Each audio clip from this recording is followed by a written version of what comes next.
Please remain standing as Glenn Spoolstra with Raceway Ministries offers our invocation. Please pray with me.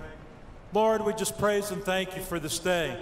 We praise and thank you for the United States and the fact that you've given us the opportunity to come out here and celebrate our freedom at the Stars and Stripes weekend. And Lord, we thank you for the people, the men and women who have given the ultimate sacrifice that we can do this. Lord, just bless their families today. Bless the men and women around the world that are protecting us. And bless everyone here this evening, Lord. Just help us to stay hydrated, stay cool, but most of all, just have a great afternoon of entertainment and keep the drivers and the crews and the safety crews and everyone else involved safe. Lord, we just praise and thank you for who you are and what you've done for us. And it's in Jesus' name that we pray. Amen. Here to perform our national anthem, please welcome Nashville singer, songwriter, recording artist, and The Voice Season 11 finalist, Josh Gallagher. Oh, say, can you see by the dawn's early light what so proudly we hailed at the twilight's last gleaming, whose broad stripes and bright stars through the perilous fight o'er the ramparts we watched were so gallantly streaming, and the rocket's red glare, the bombs bursting in air, gave proof through the night that our flag was still there. Oh, say does that star-spangled banner yet wave o'er the land of the free and the home of the brave?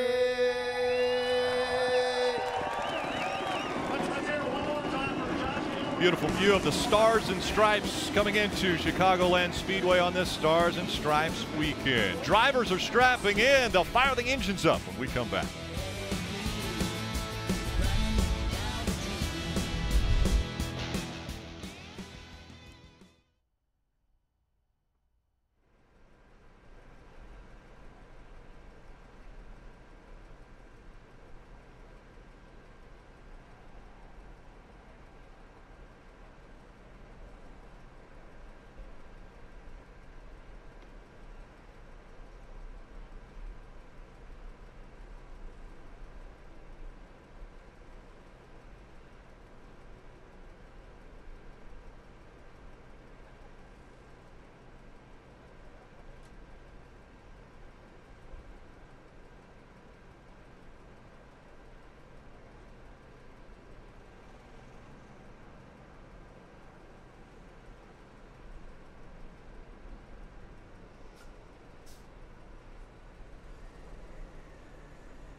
And there you see the cars all on the grid, and right at the front, Kyle Larson, one of 4 drivers that will have to go to the back, 3 of them for tire changes. And that's what happened to the 42. They had to change the right front tire. It went flat.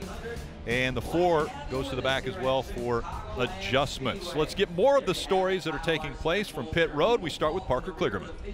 And Rick, Austin Cindric is doing something incredible this year. He's driving for 3 different race teams, the 60 car, the 22 car, and this 12 car. And his best finish this season came in this 12 car at Pocono, a 4th place finish with Matt Swiderski as a crew chief. These 2 are hoping to take that momentum and get a great finish here today, Kelly.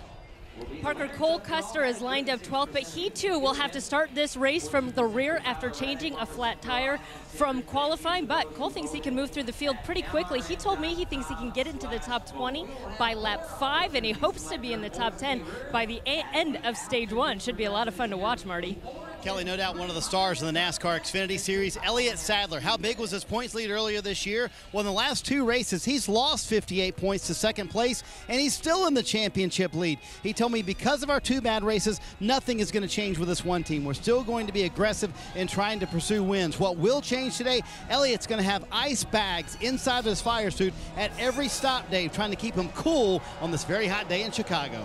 Marty, 2 wins already for Tyler Reddick in this Xfinity Series after only 32 starts. Part of that is great equipment to drive, but the other part is that hang-it-out mentality of a former dirt track racer. That's what Tyler brings to this, and that was what crew chief Dave Ellens wanted to talk about today. He said, I'm okay with that. I love it when I can ask him afterwards, how in the world did you drive it that fast, that sideways, Rick? Well, they do amazing things on a regular basis, and we're able to watch that and enjoy that with all the fans. One of the things that they're going to have to do is deal with this heat today because it's going to be very hot. We're going to be able to keep track of the heat inside the cars, especially Justin Allgaier. He has a thermometer in there. Let's get the engines fired. Let's heat things up right now.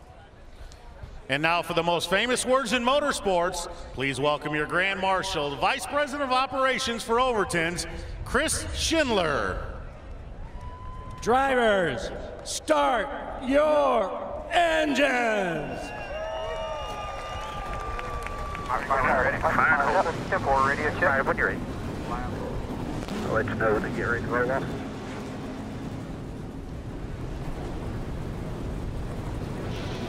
You've got to experience it.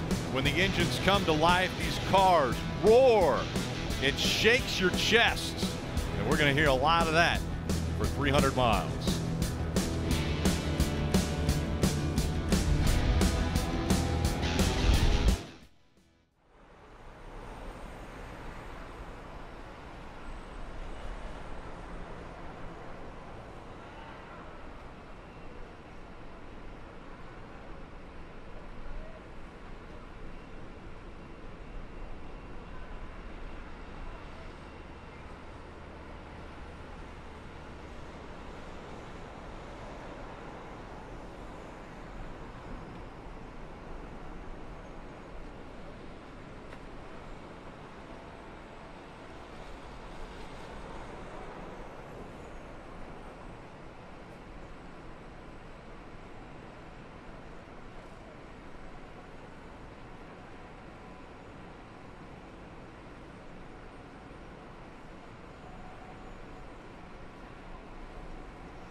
NASCAR on NBCSN is brought to you by Steel. Are you ready for a steal? Credit One Bank, the official credit card of NASCAR. And by Toyota. Let's go places.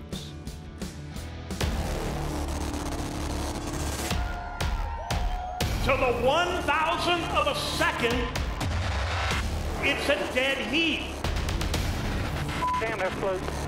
I don't even know how close it was time-wise, but it was real close. Ryan Priest delivers at Bristol. You're a man. Checkered. Attaboy, Bell. So close. He had beaten the heat. He had beaten the track. Heck yeah, boy. How cool is that?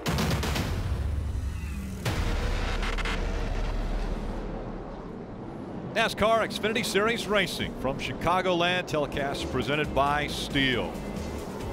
Cars are rolling off of pit road now. I want to take a look at today's starting grid. Also brought to you by Steel.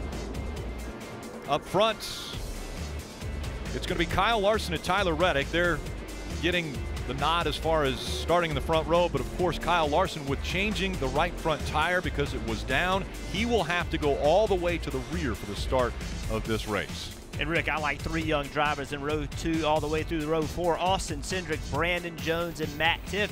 3 young guys with a really good shot at a strong run today.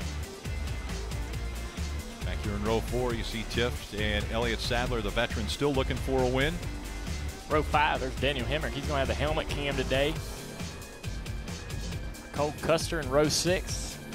He's going to have to go to the rear too. It's going to be fun to watch him come through the field, see if he gets in the top 10 like he said. And Kevin Harvick starting back in 13th place. Now, it's going to be fun to watch him in a Jeff Burton sighting. Yeah, you got Martin Truex's brother Ryan Truex starting inside row 8. Row 9, though, Justin Allgaier, the hometown kid, won this race a year ago. This is a hometown race for him, a lot of pressure on him. And Kaz Gralla back in row 10. 6 weeks ago, this team didn't exist. It was started mid-season. They're running continually well, looking for a partner to try to continue their season. Well, Steve, you said there was a lot of pressure on Justin Allgaier. Obviously, he's won this race, won it last year. But he's always smiles, it seems like. Jeff, let's dial him up, see if we can talk to him in the car. Hey, Justin, it's Burton. You with us? Letting us know what you need. It's going to be a hot one in there, as you know, all day. If there's anything we can get you, ice bags, waters, Gatorades, let us know, and we'll get them all bagged up, get them in there to you. For me. Appreciate it. Hey, Justin, it's Burton. You with us? Yeah, buddy, go ahead. Well, bud, we're riding around with you. It's 107 degrees in there already. How are you going to deal with that? Well, you know, I think this is where maybe a little bit of experience comes in and trying to be as acclimated to the weather as you can. I've been trying to stay out of the air conditioning as much as possible, kind of all weekend, and you know, I think just trying to make sure that you hydrate well. I mean, it's hard, it's hot in here, but you know, our fans up here in the grandstands, they're sitting through this same heat. All of our guys down on pit road, they've been dealing with it as well, and we got a really cool thing on the car this week. We got Brand celebrating the farmer, and you know, being here in the Midwest, especially in Illinois, my home track, there's a lot of farmers that deal with this heat on a regular basis. So cool that we can do this. Cool that Brands allows us to do this. And hopefully we put on a great race today for all of our fans. Well, Justin, in addition to the heat, you guys didn't qualify, I know, like you wanted to. So what is the challenge in getting up to the front?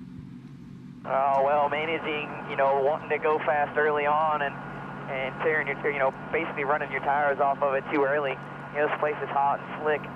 You know, you're going to be sliding around a lot. So, you know, tire management is going to be key. And I think just making sure that you got 4 fenders on the car when the race comes to an end. You know, it seems like a lot of times here, it's really easy to get caught up in somebody else's mess, and you don't want to do that here for sure. So we'll do what we can. I think we got a fast car in the long run, and we'll try to get this Camaro in victory lane. All right, buddy. Thanks for letting us ride along, and good luck. Thanks, guys. Appreciate it. And you can see we're riding along with Justin Allgaier. We're looking at this a lot today, watching that thermometer with the Sunoco cam. We're also lucky enough to be riding around with Kevin Harvick with the Hunt Brothers Pizza camera. Christopher Bell is going to be a great shot all day. He's got the Toyota cam. And Daniel Hemrick, look at that camera on top of his visor, the helmet cam, brought to us by Chevrolet. That's going to be a great perspective as we watch 300 miles around here. And Steve, a lot of strategy obviously will have to come into play. Maybe not as far as the stages and fuel, but a lot of things have to be thought about. see if you can get to the front to win this race. Yeah, 200 laps, both the first and second stage, 45 laps. The final stage is a little bit longer, but fuel 60 to 63 laps, so we definitely are going to see a pit stop in that final stage under green. Parker. Well, guys, you saw the heat inside Justin Allgaier's car. I wanted to show you what Matt Tifft has in hand for every single pit stop. These massive ice bags. Look at the size of this thing. He's going to put it inside his race suit each and every time he comes down pit road to try and combat that heat. I've never done that, guys, but Jeff and Dale, I think that has to work a little bit to help combat this heat. Yeah, so we have a very unique situation with Kyle Larson having to go to the back. That line moves directly forward on the grid, so that makes the 9 car as the control car. He's going to be the control car, but he can't pick the lane that he wants. He has to start in that outside lane. And so the field, 2 by 2, making the way out of turn 4 as the pace car will head off to pit road. Now that leaves the field in the hands of the 9 of Tyler Reddick. Tyler Reddick, Austin Cindric making up row 1. As they come to the start-finish line, the Overton 300 is underway.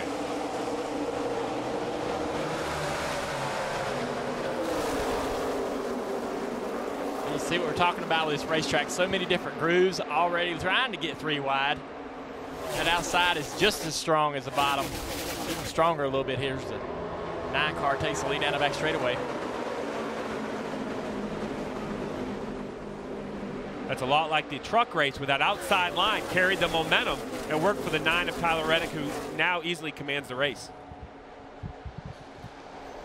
Still side-by-side battle for that second spot. Almost a little bumping there as Suarez and Cindric fighting for the position. Sideways was the 12.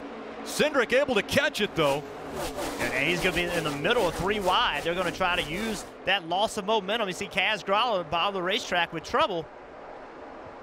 And guys, actually what's happened there is the ignition right now. He's got no power inside that race car. Actually said ignition wire might be smoldering inside that car, so they've got some sort of electric issue in the 61. Tough break. Moving up on the inside, the 22 of Paul Menard. Trying to get as much use out of the Goodyears early on as you can because they wear out quickly. Brandon Jones on the high side also moving up as well. Suarez in the 18. Daniel started 4th on the outside. That's definitely going to be the preferred line on most of the restarts today. He's trying to take that 3rd position, not successful there. See Harvick already coming through the field, man. Started 13th, so he's on the inside line, the non-preferred line, and he's already made up so many spots. He's concerned about his speed in practice because he really wasn't ever near the top of the board, but he's showing right now he's going to be one to deal with. Well, this is the advantage of someone like Harvick who practices on the bottom of the racetrack. While it may not be the preferred speed for lap time, you see how he's able to complete that pass. Running the bottom as the 2 is going to try to pin him down while the 2 washes up. That allows the 98 of Harvick to have a clear exit off the corner.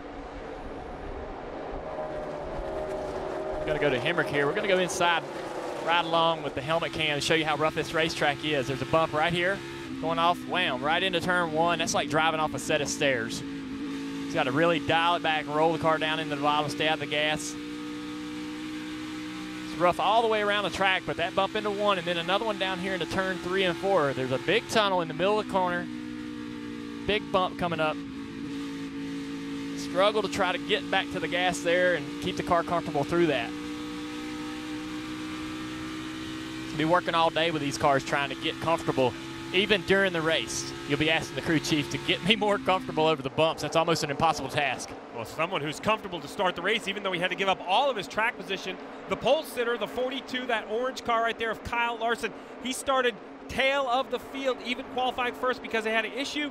He's already all the way back to the 21st position. His car must be handling well. You see right here what makes this car so good. He's able to carry that entry speed. You see 16 positions up already. Yeah, and Steve, just ahead of him is Cole Custer. Cole's actually done a little better job of getting through the field than Kyle Larson. He's already up to 17th spot. So both of those guys coming to the front quickly. Marty.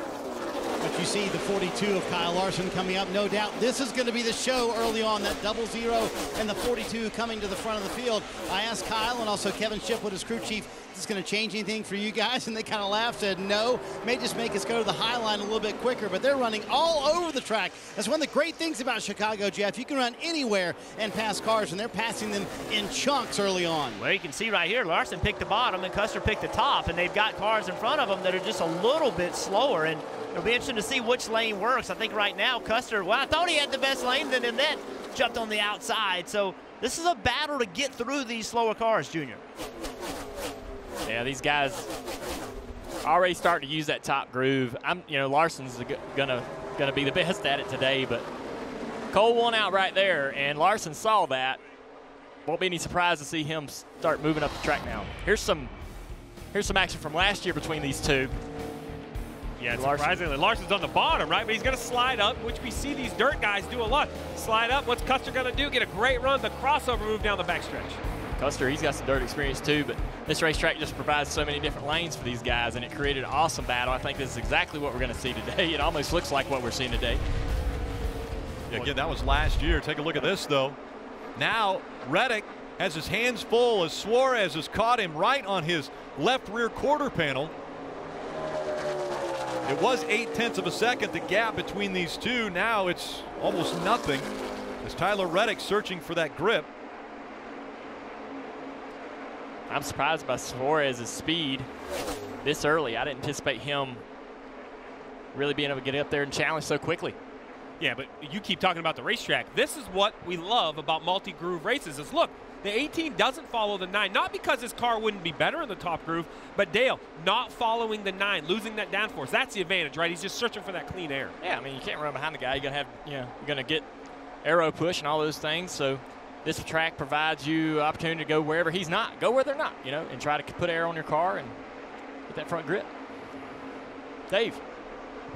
So, Junior, you know about confidence or not when you get into a racetrack. You kind of know if your race car is there. When Daniel got into his car today, started talking to his crew on the pace laps, he said, I haven't been to victory lane in a while, guys. See you there.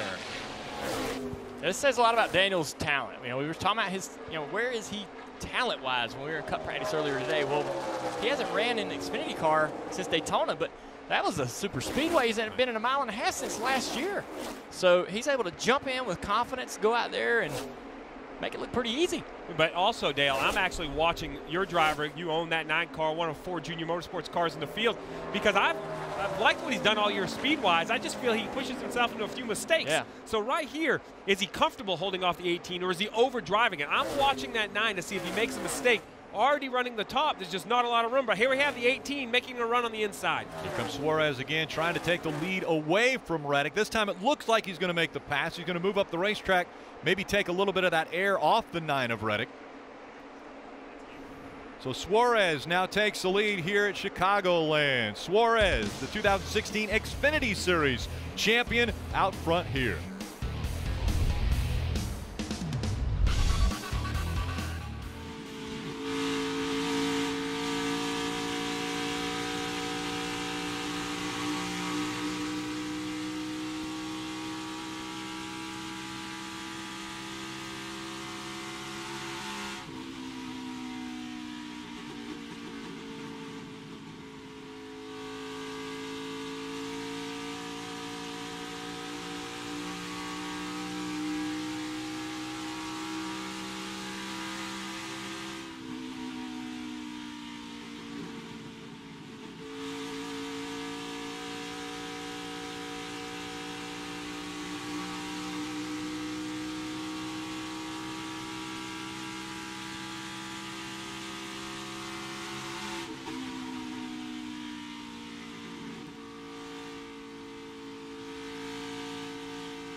You can catch all the action of NASCAR on NBC with the NBC Sports app.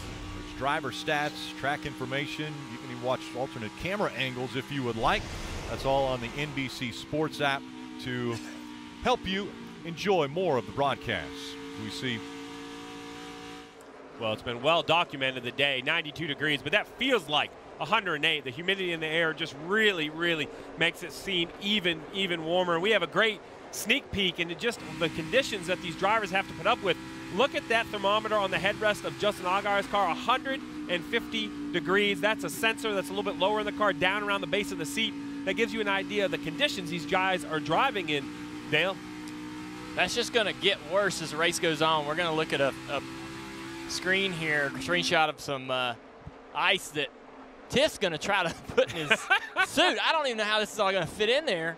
That's right. So that's the two of Matt Tiff. And Parker had a great report earlier about ice, and you were shocked. You were like, listen. Yeah, look at that. I don't know. That's a gallon of ice. There's no way he's going to get that thing in his suit. It's just not possible. I don't know how that's going to happen.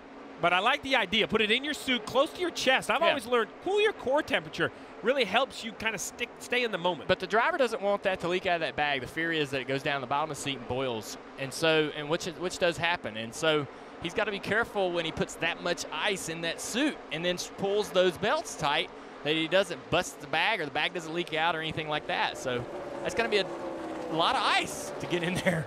Well, I'm going to tell you, I'm going to have to give it to Tyler Reddick, and this 9 car is a good study. He was easily overtaken by that green 98 of Kevin Harvick. Then he moved up the racetrack a little bit, Dale, kind of learning some from Kevin Harvick. We talk about veterans in the Xfinity Series. Well, here's an example. He went behind Kevin. He watched a little bit, found something, and got his way back by the 98 car. Yeah, the one thing I've been noticing about Harvick is he's not entering the corner right on the fence. And that's just kind of his MO. He does the same thing at Bristol and other places where we run the wall. He enters a little more shallow, but he makes it work. He gets in the corner very fast. And maybe Harvick's saving his tires here, riding. He's obviously not pushing hard, but saving the right side of that race car too. That's right. Yeah, exactly. Reddick though is getting all he can get right now. He isn't entering. He's looking at him how the car's kind of sliding sideways, entering the corner. I mean, he's really pushing.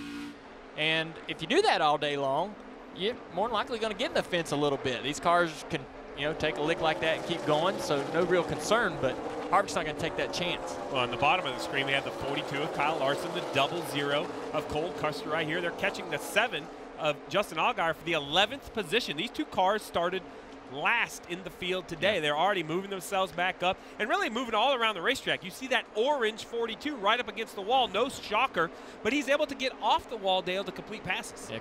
Larson had the best average in practice yesterday, and I like that Cole's been able to keep speed with him as they move through the field. Marty.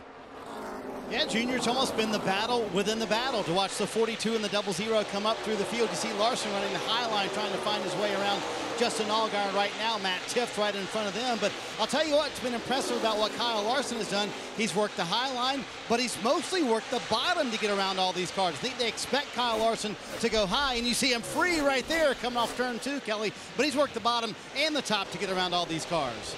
Yeah, Marty, earlier we were showing that race from last year when it came down to Kyle Larson and Cole Custer. Cole Custer told me that was one of their best races of the year, and he did pick up some notes battling Kyle Larson. We'll see if he can put it to use today as we have a battle for the lead. Yeah, Suarez now has some company up front. Tyler Reddick and Kevin Harvick have both caught him, and Reddick using that high line. Is he going to pass him on the outside? That's the way he'll go by. Tyler Reddick back out front at Chicagoland. Reddick and Harvick, they both jumped way up to the top, and Suarez just didn't. He's still running the middle of the racetrack, and when they started coming on him, it came quickly. They picked him in about 2 laps they got there. So Suarez now is going to have to look and watch that 9 car and say, all right, I need to change my line. I need to get right up against that wall. So Tyler Reddick, after falling back to 2nd, then back to 3rd, has battled his way all the way back up to lead as we go NASCAR nonstop.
NASCAR Drive, that's your live race day companion. You can watch throughout the broadcast, select alternate camera angles like maybe the helmet cam, or ride along with in-car video of your favorite drivers. You can even watch multiple angles at once. Never miss a lap with NASCAR Drive. That's at NASCAR.com/drive.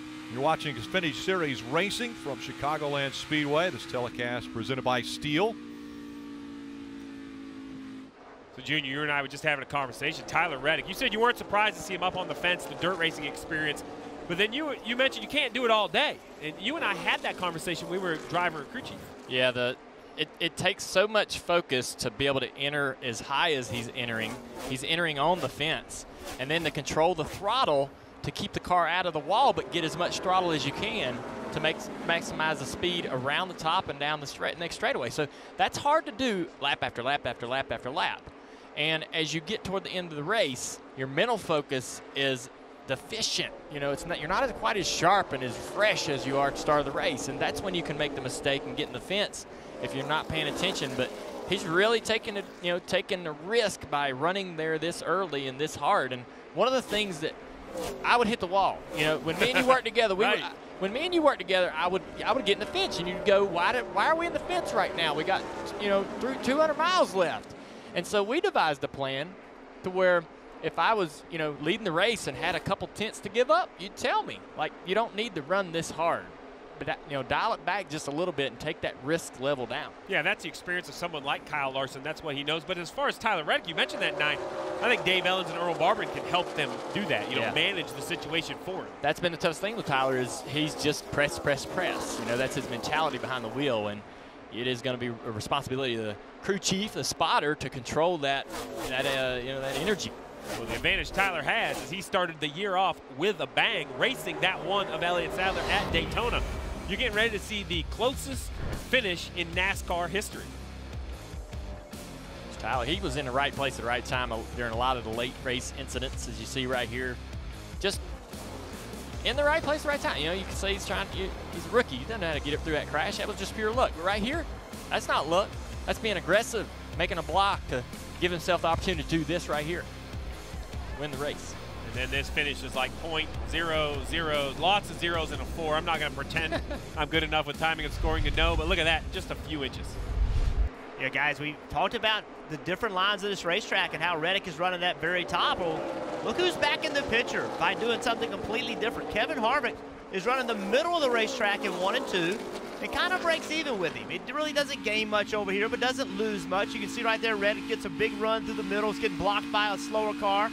But down here in 3 and 4, Harvick is back to the bottom of the racetrack and making ground on Reddick by running the very bottom of the racetrack. Now, Christopher Bell, he's not far behind him, and he has been doing the same thing. He's been running the bottom in 3 and 4, the top of 1 and 2. Yeah, the reason why Harvick's making that work so well, obviously he's got a great race car, but the top's real fast until it starts to rubber up. A little bit of that advantage goes away as a lot of cars go up there and run there. So the middle and even the bottom can kind of become competitive again the longer we go into this race. Dave. So something else to add to the mix here, and you know this, Junior. They win Daytona. They start the year really well, and then it's the learning process. Tyler, with this team, these race cars, when I talked to crew chief Dave Ellens this morning, he said, man, the last couple of months, we just haven't put anything together. I said, well, what category? He said, pretty much every category. So while they try to work with this driver to hold him back just a little bit so he doesn't wreck the race car, they still want to put together a whole race, and that's part of the learning process, too.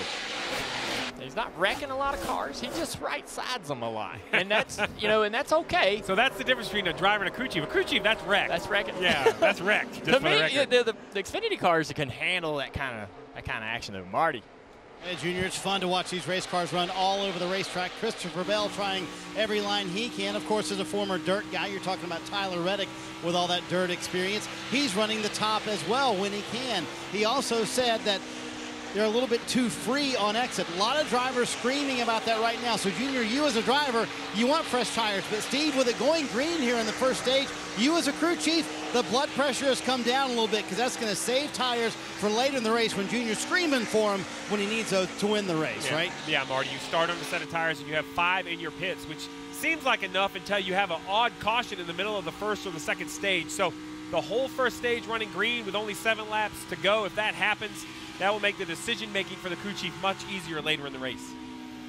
Gap still stays the same, about a half a second from Reddick back to Harvick. Then Christopher Bell running third. And again, Reddick and Bell in a tight battle right now for Rookie of the Year. Yeah, how about the 98 right there? You saw Kevin Harvick get really slow right in the middle of the corner. That's because he caught that 38 car of J.J. Yaley, and it just took the air off his car, and he lost grip. And you saw the 20 made so much ground.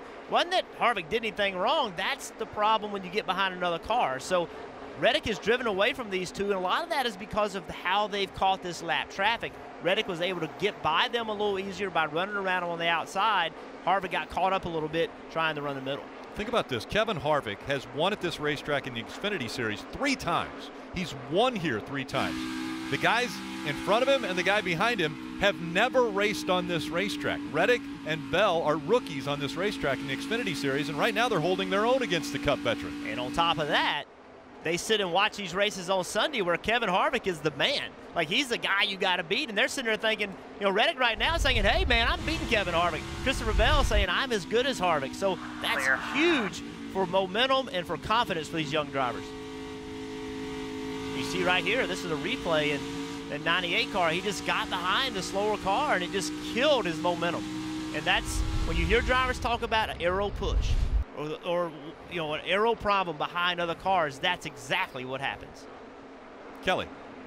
Kevin Harvick only runs a handful of these Xfinity races, so why choose Chicagoland to be among one of them? Well, he said Friday, I don't normally run racetracks on Saturday unless I enjoy them. And when I talked to his crew chief, Richard Boswell, about it, he said, I think he'll race anywhere where it can help him improve on Sunday, even if these cars are completely different. When he shows up for Cup practice, he's already got 60 laps around this track. He already knows the nuances, the bumps, and how to work around them. So he is trying to use this as an advantage for come tomorrow's race.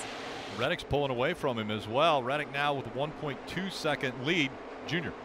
All right, let's take a look inside the 7 car, see where this temperature is. Right there. What does that even say? It says H and I. Hi. H and I. I think it might have broke. It's so hot. The temperature gauge said, I'm out. I'm out. I'm done. I'm done. That's it. It's like not even registering this temperature. It's thankful that they didn't put that somewhere that Allgaier could see it. At least they kind of hit it over to the side. Pit road closed because Tyler Reddick went across the start-finish line with 2 laps to go. That's when they closed pit road before the end of the stage. And now with 1 lap to go, history could be made here. Tyler Reddick has never won a stage in the Xfinity Series. Amazingly, he's won a race at one of the biggest racetracks in the world, Daytona, but he hasn't won a stage until potentially now as he closes in on one of the lap cars. But a big run here for the most popular driver in 2016 when he was running in the Camping World Truck Series.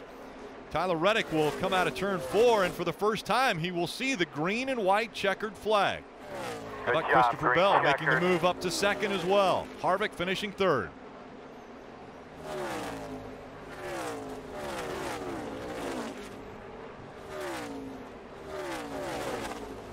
Stage points very important.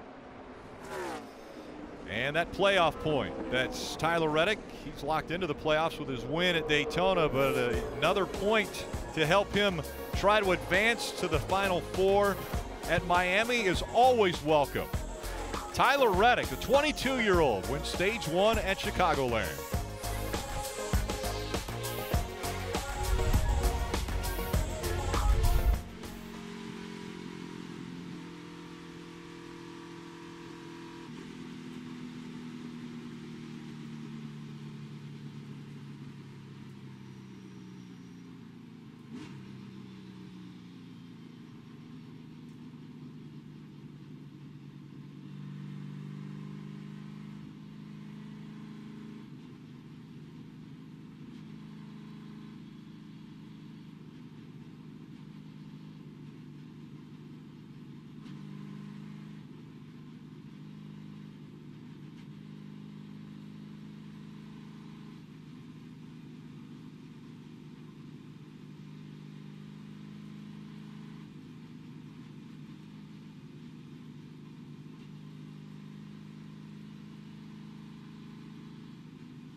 Stage 1 in the books for the Xfinity Series, and tomorrow we'll get to go back at it again. 2:30 for the Monster Energy Cup Series. Junior, how you handling that booth over there with Steve? It's great. Everything I hoped it'd be. I had the opportunity to be in the booth a little bit over the last couple of years, and I had a blast. And yeah, this is going great. But we're seeing a great race, you know. The race is fun to see. You know, the race is fun to watch. Hey, the more they show that thermometer in Algar's car, the happier you are up here, aren't you? You said it, buddy. They might throw the thermometer out of the car here pretty soon. Again, it's showing high. Car's getting ready to come on to pit road. Let's go to Kelly. You'll see Kevin Harvick in that 98 Hunt Brothers car make his way down pit road from third. He said that his car just quit turning through the center and he was lacking some rear grip. They're going to make an air pressure adjustment as well as a wedge adjustment for Goodyear tires, Sunoco fuel, and he'll be on his way. Marty? Kelly, last few laps of that stage, Christopher Bell in the middle of your screen stole second place from Kevin Harvick, running very well. He told his crew chief, Jason Ratcliffe, it's pretty good. I just need a little bit more rear grip and an ice pack, Dave. Stage 1 winner Tyler Reddick hit his pit box perfectly. He'll get 4 fresh Goodyear tires, a load of Sunoco fuel. Air pressure adjustment, he needed to be just a little bit tighter in the middle of the run, and they're having trouble with the left front. They're going to get it on now, and he's going to lose all that valuable track position right here. A lot of track position he just lost. And again, Harvick made up a couple spots there, going from third all the way up to the race lead, coming off of pit road first. But the big loser in that one was the winner of stage 1, Tyler Reddick.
Tyler Reddick, winner of stage 1 here at Chicagoland, now running 11th because of this. Trouble in the pit stop. Jackman comes around, jacks the car up, but it doesn't seem like it's high enough. They have issues on the left front. He has to go back, and from there it's just kind of a mess. He finally gets it jacked up. The left front tire gets put on, but the penalty is done. Run!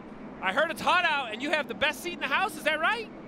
You know, I'd have to think hanging with Junior is a pretty great seat, but I have found some friends down here. A bunch of them from Mantino, just down the road, Race Trucking, of course, and Piatone. They're here every year. They didn't mind the change because it meant they got to bring out the Flamingo. There is a pool I wish it was a tiny bit bigger, but guys, this is really a great way to watch a race here at Chicagoland. Beautiful weather.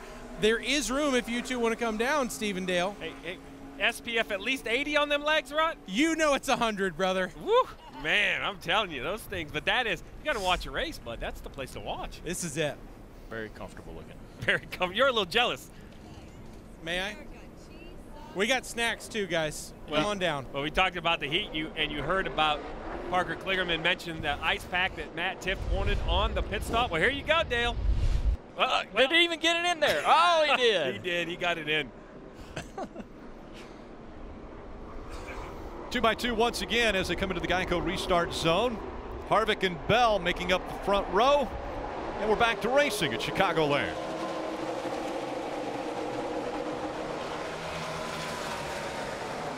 Hemrick giving Bell a little bit of a shove, and that means that Bell will get out front now. Can Harvick battle back on the outside? That has become such an art in this series as well as the trucks. Oh, Reddick in almost trouble. Good job of saving it. That's one thing he's got to do. He cannot panic. He has such a good car. He's going to have to take his time getting back up to the front. Christopher Bell, Kevin Harvick, and it's Daniel Hemrick, 1, 2, 3. Those three have separated themselves. Good battle for fourth, though. Side by side, Larson trying to get by Suarez. 3 wide. That's touchy. Brandon Jones in the middle. That's very difficult. You can see how much momentum he lost. Allgaier makes a move. Brandon was just stuck in the middle. There's no air on your car, and just slightly slowed down because he couldn't have enough grip. Elliott Sadler was on the outside in the 1 there, and he had to back off, so he drops back behind. Matt Tiff in the 2 with the gallon of ice that was put into his suit. We'll see if that cools him off a little bit, maybe brings him to the front.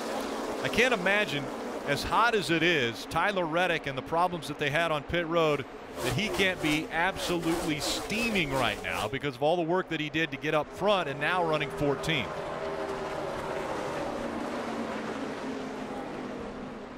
What an amazing racetrack, man. This provides such awesome action, especially after these restarts. These guys get after it. See, Reddick's back there. He's still in 14th position. He hasn't been able to make up any ground, and had a very close call off turn 2. He's been trying to make that high side work to gain that ground, but it's so early in the run. There's enough speed and good in the tires for these guys to be competitive around the bottom and the middle groove, and the top won't come in or be real dominant until later in the run. Again, the 2 down on the bottom. Matt Tiff on the outside. Elliott Sadler in the 1. They're chasing after that 19 of Brandon Jones.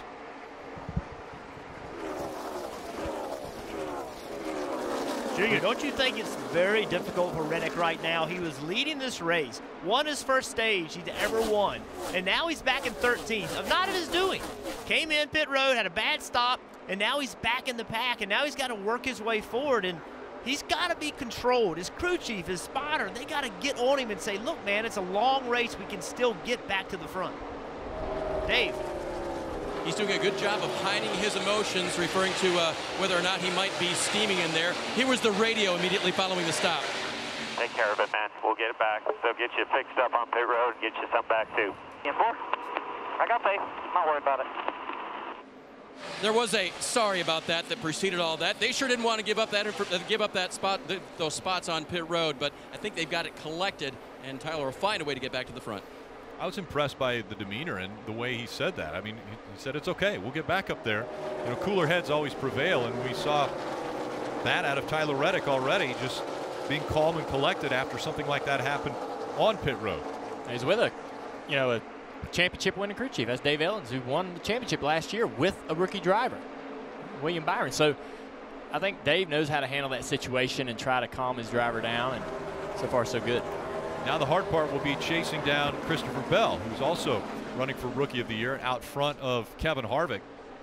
One thing that happens while we're up here watching these races and we see all this action is, right here. Here's Reddick coming off the corner, stiffed in the wall, and Reddick gets into the back of him, and a great job saving it. I mean, and then Junior, he's like, that's my car, man. Yeah. Don't wreck my car. I think, Reddick was just going to come up off the corner behind him. Tiff. But Tiff getting in the fence backed him in, backed him up, slowed him down so fast. All that happened together so quickly. Side by side once again, Kyle Larson, and this time it's Daniel Hemrick on the outside. Then Larson trying to get by. Larson drove his car, I mean, all but into the back of the 21 of Hemrick, took the air off the back of his car, got him loose, and drove underneath him. Very aggressive move. And now here comes Justin Allgaier. It looks as though maybe things going a little bit better for Allgaier. That first stage, he had fallen back, but now he's battled back and fighting for the 5th spot, Kelly. Yeah, and he was really struggling with his car, Rick. He said he was just too loose to run on the bottom, too tight to run up top. He also said he didn't have the side bite to run up top. Looks like those adjustments they made on pit road might be paying off. But all the talk about heat out here, when I talked to Justin about it, he said, hey, when it's hot and slick and you have to be uncomfortable in order to go fast, well, that really suits me. He thinks that's because of his dirt background. But when you look at the tracks where he's had success, right here in Chicago last year, Phoenix, Iowa a couple weeks ago, Dover, he said it's typically on these hot, slick days. Yeah, and he told me just yesterday in the garage that he thinks that he's just, good with being patient for a long-run car. It's much better after 20, 30 laps. Somebody's actually working the opposite. He thought with the stages he needed to be a little bit better on new tires. This right here, the 21 of Hemrick, this is another car, Dale, you and I watched him practice. Decent speed, but this view, this helmet cam is really the best view. Yeah, it is. It shows you exactly what the drivers are dealing with. It's not a fixed camera that's going to spin around and give you all kinds of views. It's really just what is the driver seeing? What's he dealing with? And right up on the wheel, Daniel Hemrick. Again, he's also chasing down Christopher Bell out front, has almost a half-second lead over Kevin Harvick.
NASCAR is so family friendly.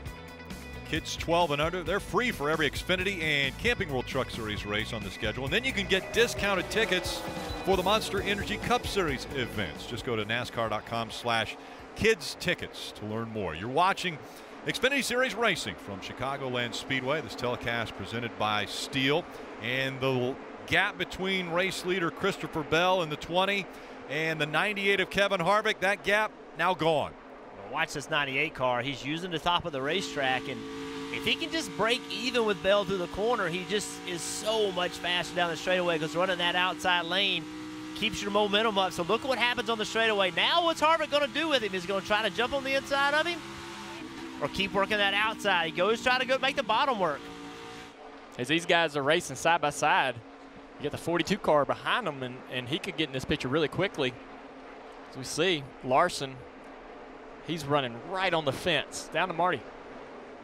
And Junior, Christopher Bell told me before the race, I love this track because there's options. Any track there are options I love, and he is trying to run the bottom, he's trying to run the top, trying to do everything he can to keep the 98 behind him. But one key thing, he has Tony Hirschman, Kyle Busch's spotter, telling him, hey, try the low line this time, try the high line this time, anything to keep that lead, but it's tightening up every lap, Rick. Yeah, this is interesting, not only with the Kevin Harvick factor in here, running second, but you see Kyle Larson moving up there. Christopher Bell really has followed in Kyle Larson's footsteps as far as dirt racing, sprints, things like that to get his career going after he won the Truck Series Championship a year ago. Christopher Bell trying to do what William Byron had done and win the Xfinity Series Championship in his rookie season. So Christopher Bell is doing some amazing things at a very young age, only 23 years old. So impressive. Christopher's stayed dedicated to the bottom. These guys are hounding him a little bit, running a higher line, and he hasn't gave up on running the bottom, and that's a tough situation to know when to make that change, especially when guys are right up behind you. If you go to the top and it doesn't work and you're not fast, you could give the position up easily. He doesn't want to do that. He knows he can't afford to let the Cup guys take the lead because they won't give it up. He's pretty much giving the race away right then and there. So I'm impressed by his dedication to stay on the bottom, make these guys try to figure out a way to get around him. Yeah, Junior, what's made it more difficult for Harvick right now is Larson has caught them.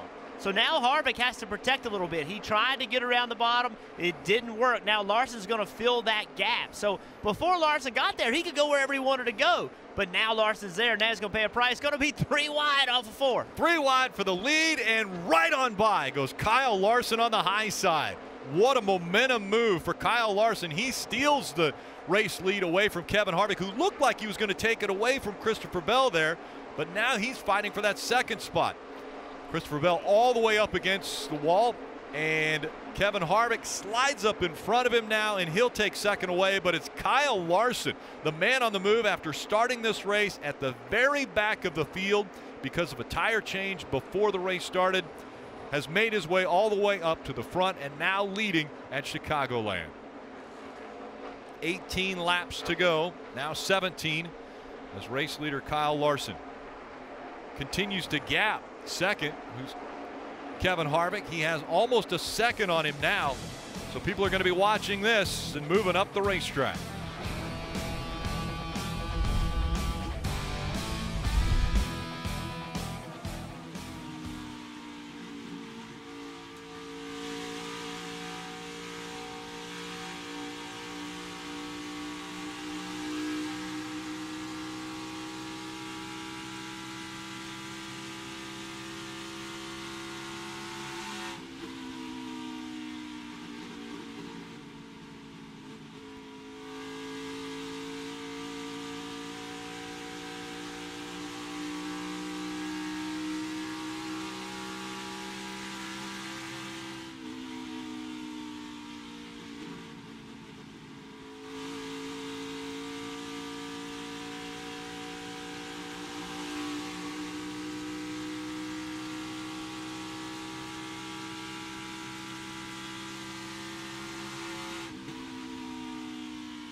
Kyle Larson out front here at Chicagoland. He's gotten a lot better at golf. Probably won't be challenging for the Claret Jug this July, of course. NBC Sports Championship season continues.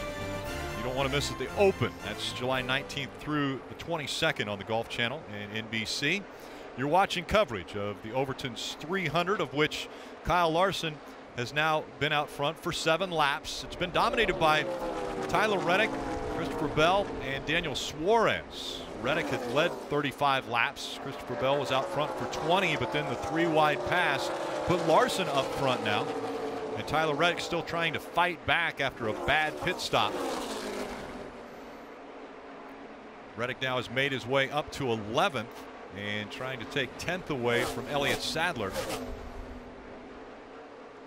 You know, one of the things about that high lane is making it harder for Reddick, because you get a guy like Elliott Sadler that has the experience that he has, and he knows where his car needs to go to make lap time. That guy's going to be hard to pass. You just don't drive up through the field passing some of these better cars with experienced drivers in them. So we know Reddick has a fast car. He's getting by Elliott right here, but he's still got a long way to go to get back to the front. The stage break coming in just under 10 laps now. Reddick trying to get a few more stage points, which will help him. Kyle Larson out front. Kevin Harvick running second. Christopher Bell is third. Cole Custer running in the top 5 now in the 4th position. Paul Menard is 5th. Justin Allgaier has corrected the woes of stage 1 up to the 6th position. Daniel Hemrick is 7th. Daniel Suarez has dropped back to 9th now as Brandon Jones just passed him for the 8th position. And then, as we mentioned, Reddick moving into the top 10. Kelly. And how about Cole Custer after starting from the rear on track for his 5th straight top 5 finish? He told me this season didn't start out quite as well as they'd like to, but they feel like they're really starting to hit their stride right now. He told me he's been more aggressive on the racetrack. His confidence level is up, and he knows more of what he wants out of his race car. That first run during stage 1, he said his car was just a little bit too tight in the center to begin and end that run. It got a little bit loose through the middle of that stage, Dave. Kelly, this is a very important weekend for the 22 bunch. Remember, they run multiple drivers in this car to try to win what's called the Owners' Championship. So Paul Menard is in there this weekend, but crew chief Brian Wilson told me this is an important weekend with Paul because it's the 3rd race we've had with him, but the first one in the low drag package of tuning these race cars. So they want to get the information they can going into the hot summer season of 1.5 mile tracks to know where this program stands, Marty. So Dave, how do you train? Elliott Sadler trains in sweatpants, sweat jacket, and stocking cap 12 months a year. He told me for days like today, so he can be ready for the heat and ready for days and when it's 150 degrees inside the race car. If only his race car would cooperate as much as his training did. Elliott's struggling, as you can see on exit right there. He said every corner he is so tight the car just will not turn for that one as he loses another spot, Parker.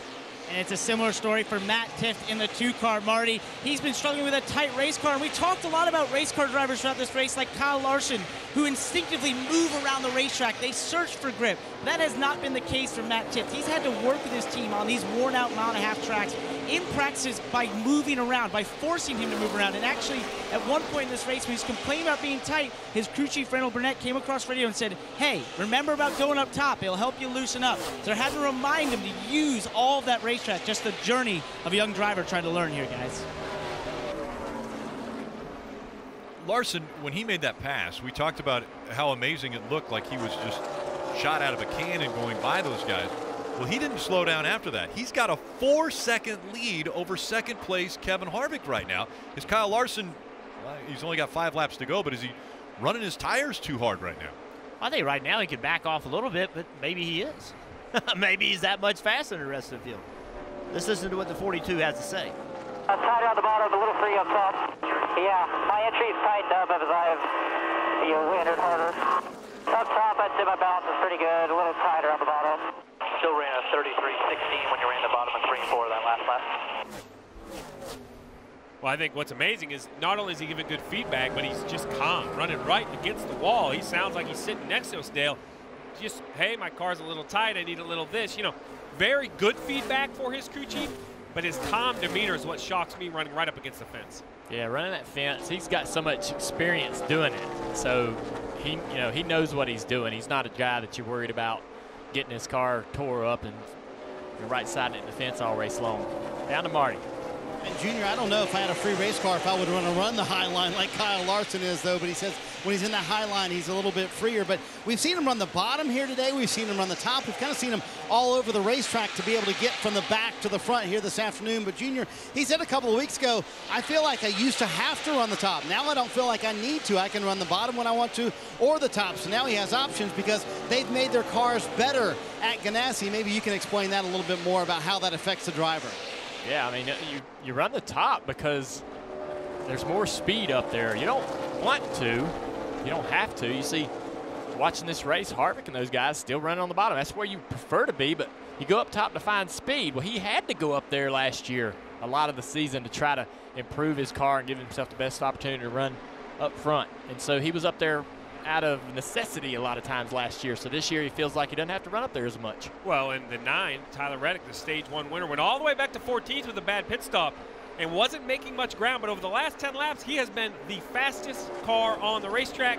Rick, he's got himself all the way back to 7th, half those positions back. Now they're looking for a smooth pit stop here with stage 2 coming to a close. Yeah, and you got to be a little hesitant because the last time you were on pit road, they had the mistake, and that's what put him back to 14th after winning that stage. So maybe a little apprehension. Nothing for the 42 of Kyle Larson as he comes out of turn 4. And Larson, the last time he was in the Xfinity Series, won at Las Vegas. Well, he's going to win stage 2 here at Chicagoland. As the names populate on the top of the screen, Harvick, Bell, Custer. Finishing up in the top 5 is Paul Menard.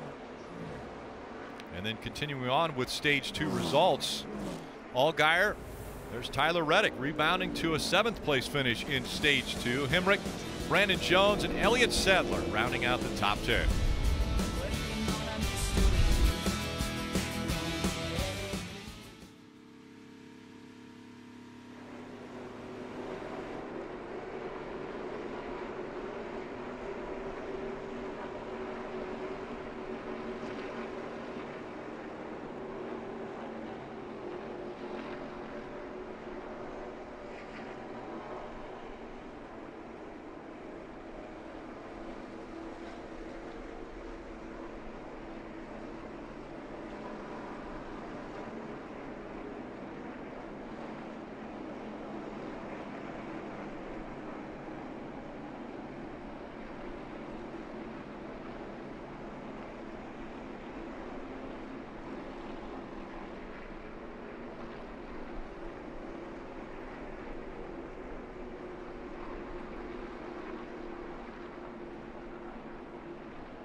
Perfect for everyday purchases.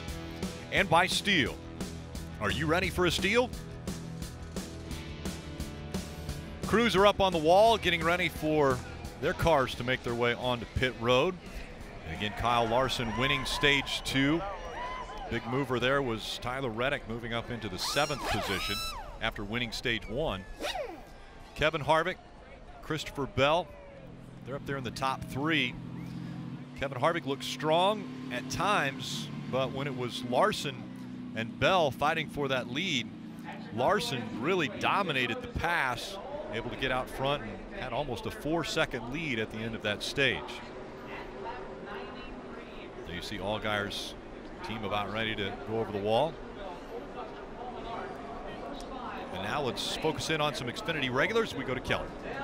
And Justin Allgaier said that those adjustments they made last time down pit road did help a bit, but he's still struggling, doesn't have a lot of grip. Said the right front wheel never really compresses. He's a little bit loose getting into the corner, tight on exit. He's asked for a drink bottle, some ice. He'll get 4 fresh Goodyear tires and Sunoco fuel, Marty. Christopher Bell finished that stage in the 3rd position. He said the first 5 laps I was actually a little bit tight, but then the further we ran, the looser the car got. I need some help with rear grip when we get back to throttle and a fresh ice bag, Dave. 14th to 7th this time by Tyler Reddick. Jack Van Dusten lineback hits the jack post perfectly, and a good 4-tire stop for Reddick. He'll make up some spots. That's got to feel good for Tyler Reddick. He gains 2 positions up to 5th. The race off of pit road won by Kyle Larson, then Harvick coming off 2nd. Let's see if we can chat with Tyler Reddick as he makes his way around the track, Jeff. Hey, Tyler, it's Burden up in the booth. You got us? Too fast exiting. And we just heard, yeah, we're not going to talk to him. We just heard there's a penalty. You heard his spotter, Earl Bobbin, talking, telling him that there's a penalty for too fast entering on pit road. So we're going to leave him alone. That's a shame. I mean, they did a good job on pit road, got some of the spots back. He was digging into that stage and going to give it all back. Another tough hit for Tyler Reddick.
Well, the 2nd stage is complete here at Chicagoland for the Xfinity race. And Dale, it's been an exciting stage for sure, but most of the excitement, it seems to be, and the positions gained, restarts. That's right. I mean, we're going to take a look right here at one guy that's made up a lot of spots. This is last year. Justin Allgaier. He won the race by taking a risk on this restart. Just past the finish line, jumps to the inside on the leaders. Really aggressive. Yeah, gets them 3 wide, right? Able to get a little bit of help, and then after this, coming to the white flag, he stretches out a little bit, easily wins. That aggression wins him the race. Again today, here he is on the inside after the start-finish line. We'll go down into turn 1, being aggressive. This is 2 or 3 spots he gets right away. He ended up gaining 9 spots during that entire stage, so he's a guy you need to watch on restarts. He's going to be aggressive and take those risks. He's a veteran, though, and smart about it. Yeah, and Rick, he's lining up 9th on this restart here after stage 2. If he can find those same 9 spots, my math's not great, but that should make him the leader. Well, it should, and he's got a lot of competition that he's going to have to get by. Let's find out where Rudd is now in the infield. Steve, you know there's, Rick, you know there's so many fun things for fans to do out here at Chicagoland. Out here, I found the world's largest chair, some friends down the road in Naperville, and they've got a pool set up. It reminded me, you know, right out front, there is the Wave Park Rail Jam. We saw Justin Allgaier get out there yesterday on it. Sorry about that, Junior. I know he's your driver, but my man rocked that ramp, shot straight through the middle. Yeah, he really wanted to hit the kicker. Yes. Look at that. Yeah. beautiful. But there's so many fun things for fans to do out here. But here, oh my gosh, that's cold, you guys. The genius of my friends here, they brought their own fan. They brought a pool. It's about 12 degrees in the water, guys. I thought I was going to sit, but my body's not able to do that. So good times out here. If y'all want to come join us, we got plenty of room. Eric Alvarolo's here. They better be using, are they using Smithfield product to grill out over here? They better be. That's all they're using. Get in here.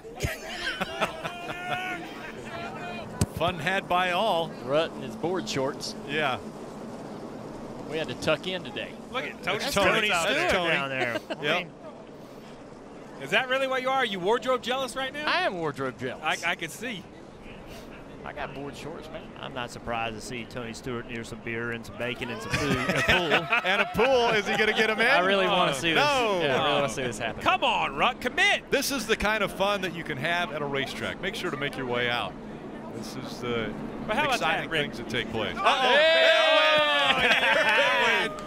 Not the radio, not the radio. Yeah. That's like when your cell phone goes in the pool. That was worth it. Oh, hug. Big hug. Tech guys are mad. Tech guys are real mad, but we are happy. Tony's smart enough not to be anywhere near the water. Look at the speed by Tony Stewart. Still got it. Tony looks like he's getting in a little better shape. Yeah, he does. Yes. Well, the heat. It's the heat. He is thinned down. He's been riding a bike, I hear. Svelte. Now, Rutledge, on the other hand. He was svelte. It's not the heat. It is the humidity. All right, we're getting ready for the restart. This is way more fun. Kyle Larson and Kevin Harvick making up row number 1. Larson will restart on the outside, Harvick on the inside. Then it's Bell and Menard in 2. Cole Custer, Elliott Sadler back there in 3. Brandon Jones and Justin Allgaier in lane 4.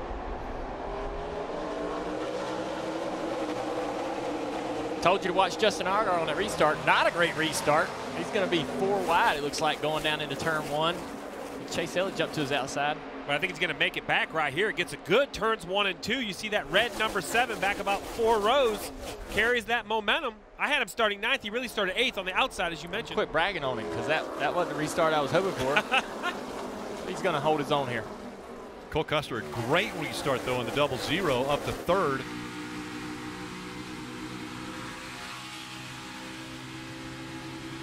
Yeah, I called Cole Custer and Christopher Bell to get up here and give these Cup guys a run for their money. Brandon Jones on the bottom. Justin Allgaier having a good run up in 8th place. They're the 2 you just mentioned, Junior. Cole Custer and Christopher Bell. Yeah, these guys had good cars all weekend, so this ain't no surprise to see them up here. Just the 3 around. And Ryan Reed into him, as well as Tyler Reddick. That's frustrating. Tyler speeding on pit road puts you in that situation where if there's accidents, We got for damage, Earl. you're going to find yourself getting in them sometimes. A lot. You heard the answer. The 3 of Jeb Burton was sideways. Ryan Reed was just behind him, got into the side of him. I did exactly what I'm supposed to do. That's fuck up, so. There's the damage to the 3 of Burton. Such disappointment for Tyler and Jeb. Jeb only has 3 races this year, and this is the 3rd one. Making that hard left turn back into the garage area for Tyler Reddick. You see all of the sheet metal, actually with the composite bodies, all of the body parts off of the 9 as well as the 3. The back end of that car. So this really started all the way back into turn 1. You see right here, Jeb Burton, Ryan Reed. They kind of get stacked up on corner exit. You see the 3 trying to protect the bottom, gets moved up. Now they're 3 wide, Dale. Yeah, the 3 couldn't get to the throttle like he wanted to. Got moved up off the bottom. The 9 car's got an awesome run down the back straightaway. Get up in the middle of this here. The 3 doesn't know that they're 3 wide. It looks like the spotter didn't give him enough information to help him there, and he just come down in the corner thinking they were 2 wide and spun himself out. The 3 and the 16, that was 13th and 14th. Reddick had come across the line at 20th. See right here, this is slow motion. Jeb doesn't know that they're 3 wide, and that's just a miscommunication or maybe not enough information. I'm not real sure, but that, or maybe he thought he was 3 wide, but in the middle. Did he think that the 2 was on his outside and that was 3 wide? He definitely didn't know there was 2 below him. Yeah, he could have gotten 3 wide and thought he was the middle lane guy. That's what I thought. Yeah, possibility. Be interesting if we can get his radio, but that's tough for Jeb. I mean, not only just coming off an engagement, but he doesn't get these many opportunities, you know, so you hate to see him not get to maximize his opportunity like you think he should. Yeah, this just being his third race, very disappointing, I'm sure, for Jeb Burton.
There's all the damage to the 3 of Jeb Burton. That's the nephew of our broadcast partner here, Jeff Burton, son of Ward Burton.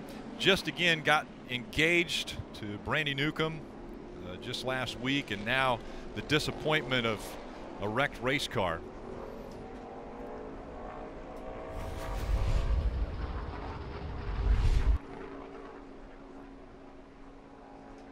You know, and it's clear whether it's misinformation or not.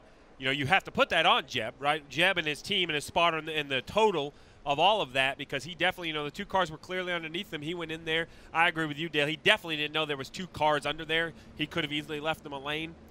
We've actually been fortunate with a couple crazy restarts. We've seen that hasn't happened more often, but then as he slides up the racetrack, the 9 of Tyler Reddick has nowhere to go. And remember, Tyler Reddick, stage 1 winner, had a bad pit stop back to 14th, had come up somewhat of a recovery, was caught speeding on the last yellow. That's the only reason why that 9 was even at the back of the field.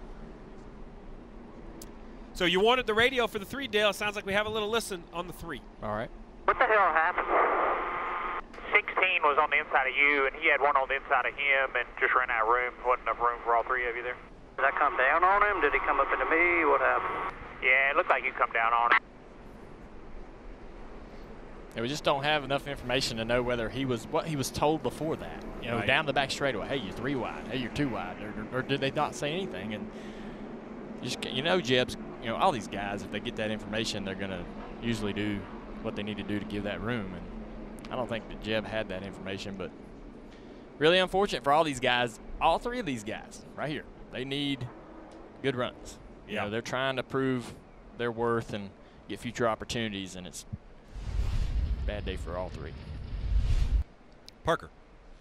Well, guys, we've seen Rutledge Wood hang out at a bunch of swimming pools, but I'm actually somewhere I find to be way cooler than that, although maybe not in temperature. It's our Peacock Pit Box over here, and I wanted to bring you guys' attention to Ryan Truex earlier today. Gave us a great example of what these drivers are going through and what they're wearing inside these race cars. You see him take that T-shirt off. He then puts the Nomex. That's a full layer of Nomex under there. Then he gets the 3 Nomex layer suit, the helmet with the balaclava, and then the gloves completely covering his entire body there, as you can see. And that's what these drivers are doing with 4 layers of Nomex at over 140-degree temperatures.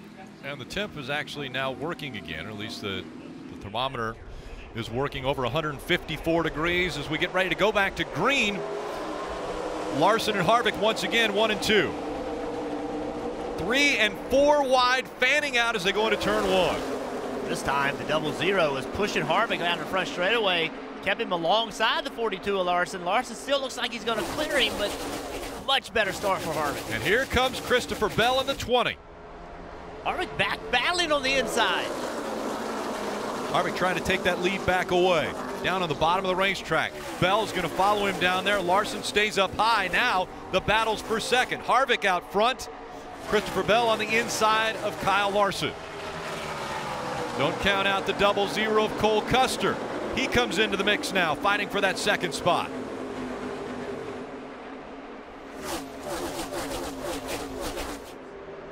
Harvick, Bell, Larson, and Custer. 1, 2, 3, and 4. Got to remember these guys restarted on some scuffs. You know, these tires weren't brand new. Even though it's only a couple laps, that's a lot here. It's a half a second or 3/4 of a second of speed out of those tires. A lot harder to restart, get the power down. Larson's car looks loose to me. It looks like he can't really trust the back of the car. See right there, the back of the car slides getting into the corner. Even here, the back just is out of the racetrack. Look how loose he is. Paul Menard's not making it any easier for him. He's right on his back bumper, kind of taking some air off of that spoiler. Oh, that's like blood in the water for sharks, Rick. You see that back of that car moving around. You're behind that car. It's your job to drive the front of your car to the back of this car. Marty. And guys, Kyle Larson, despite being so free as we see right now, he said, I didn't want any changes. So he wanted it that free, Jeff, to stay that way. So he likes that free race car, allows him to run the top a little bit easier. But I would be worried if I was behind the wheel of that car, Jeff. Well, he had his hands full for sure, but we did see Tyler Reddick make a big run at the end of stage 2, late in that run, running the top. And maybe Larson feels like he's got to be free enough to run that top, and that will pay dividends for him later in the run. But he's given up a good 2.5 seconds, 2 3/4 to the leader right now. We're going to see the replay of what Larson's dealing with right here.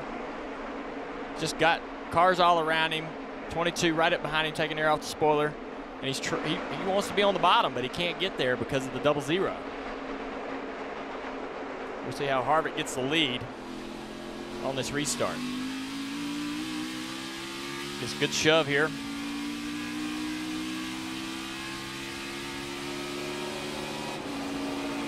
His teammate here giving him a good shove, but down the back straightaway, he does a little side draft.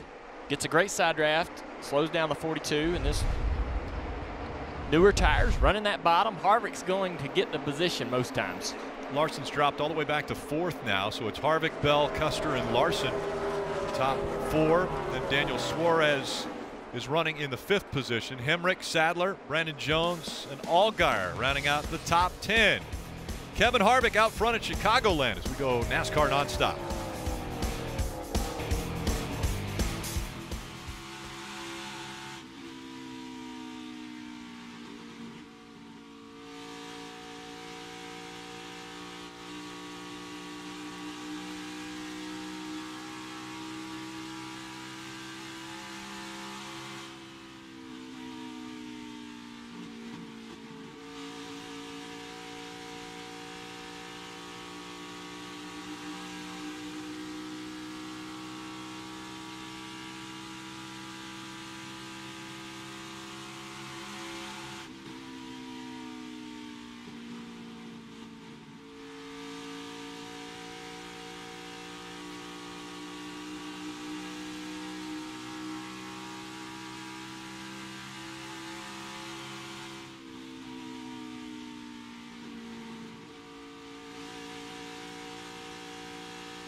Just 87 laps to go. Xfinity Series racing from Chicagoland Speedway. This telecast presented by Steel. And the caution out. Here at Chicagoland, some debris on the racetrack, actually just on the apron there. There's some, looks like a crush panel. Laying there on the track, right next to the track. So the caution has come out. This is just the 4th caution. But what that will do is re-rack everyone. Steve, as crew chief now, these tires are awful valuable, and you've got a couple sets still on pit road. You come to pit road, everybody? Oh, yeah, over 10 laps on your tires at a worn-out racetrack like Chicago. You have to pit. You know, you'd love to try to save your tires. It's great to say that. But the leaders are going to come to pit road, and everybody is going to follow them. You talked about that debris there of the caution. Dale, you and I saw this. It was kind of an odd spin, but the 76 right here kind of loses it. Yeah. I'm not sure if he was exiting pit road. He's got a flat tire.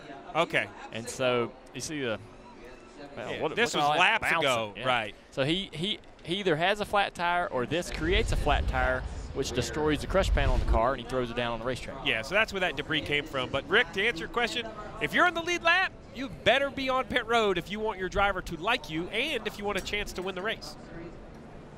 So the crew's climbing up on the wall and getting ready to jump down and service their cars. So to be clear, Steve, we're now concerned about the driver liking you? Only when it aligns with what I want to do to try to win the race. Okay. Let's just be clear. But yeah, I mean, listen, so they have 3 sets left, 86 laps to go. You have to stop one more time from here for fuel, so there's no doubt. But it's just, Dale, you mentioned earlier, 2 laps was a half a second. Now we're up over a second. These old tires, if you stay on the racetrack on old tires, it won't work. You will be the last car in the lead lap by the backstretch if you're not wrecked. My bigger concern would just be run over coming out of the restart zone. Yeah, I mean, if you don't pit now, you're putting yourself in a really weird position that you got to you got to land a caution on a particular lap to be able to have any luck and not get lapped by the guys that are going to come in and get tires if the race goes long. So that's really not a good option. Maybe a maybe a risky one some of these guys toward the back might want to take, but I'm not letting you take that with me. I'm coming down pit road. Even if we don't agree on what to do, I think I might sneak on down pit road. Here I am. You better change some tires. Yeah. So I mean, I really think you have to look at this as the opportunity to make some adjustments. You know, we were just on pit road. They were on pit road basically 11 green flag laps ago, about 20 total laps.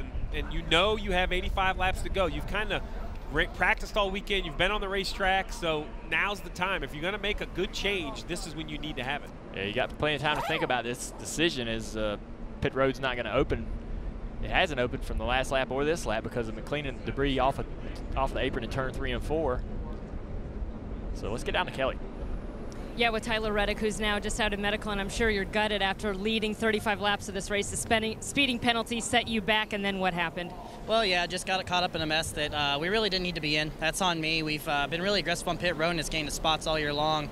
These last couple races, I've just been pushing it a little too far, it seems, and it's been putting us in bad spots. But on the positive note, really excited and really happy for the tackle came on the car for this race in Daytona, and they'll be on the car at Iowa as well. Just beyond thankful to have them on the car and being a part of it. You guys, please go check out their app. They have a lot of cool stuff, small jobs. If you need something done the same day, cleaned up, cutting the grass, walking the dog, they kind of do a little bit of everything. They're like the jack of all trades. So go check out their app. You get $25 off your first job using the code JRM9. So please go check it out. Love to have them on the car some more races this year. So hopefully we can get another shot, give them another good showing in the future. Just really disappointed the night ended at the Care Center for us. Thank you, Tyler. Well, it was an eventful day for Tyler Reddick. Started off gangbusters. The race got underway, and right here you see the 18 had the lead, and the 9 of Tyler Reddick, he just put it right up on the wall and took the lead and ended up getting his first stage win of 2018. Then it kind of all went away here, Dan, with the slow pit stop causing them to lose positions.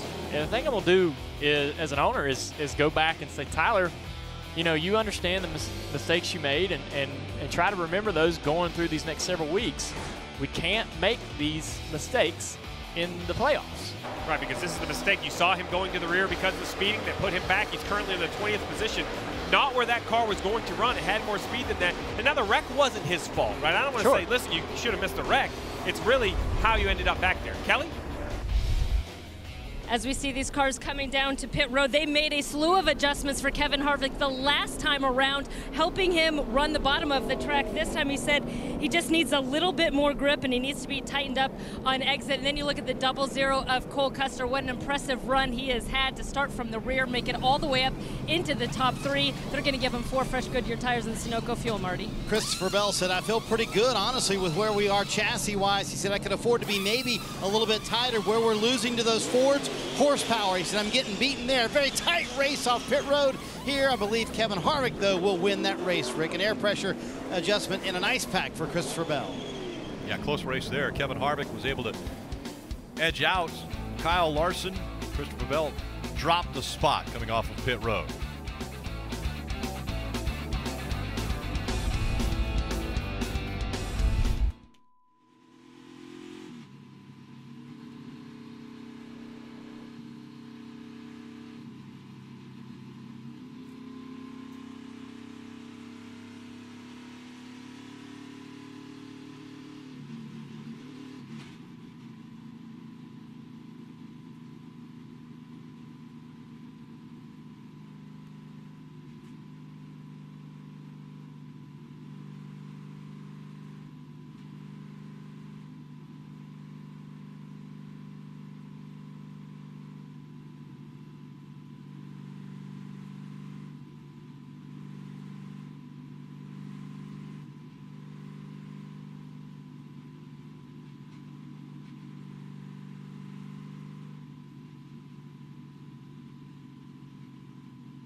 Next weekend, the Verizon IndyCar Series will bring their high speeds to the short track of Iowa Speedway. That's the Iowa Corn 300 on next Sunday at 2:30 Eastern on NBCSN. Kelly.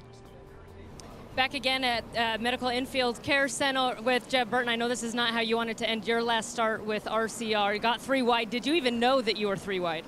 I thought the 51 was going to let the 16 go down. It looks like I came down on the 16 a little bit. He could have probably lifted a little bit when he saw me coming down, but, you know, we're all racing hard.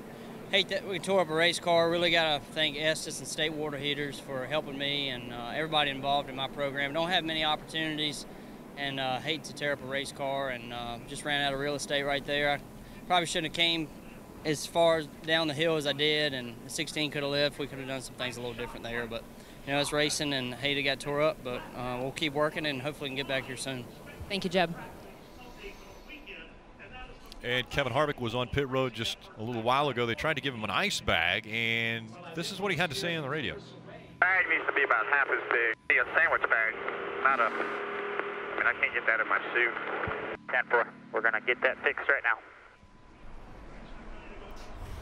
You look at the seat belts. I mean, they're pretty tight on him right now. There goes ice. It all came out. He's like, that's I'm out. Like, got to throw that out. Now my hand's wet. I got no help.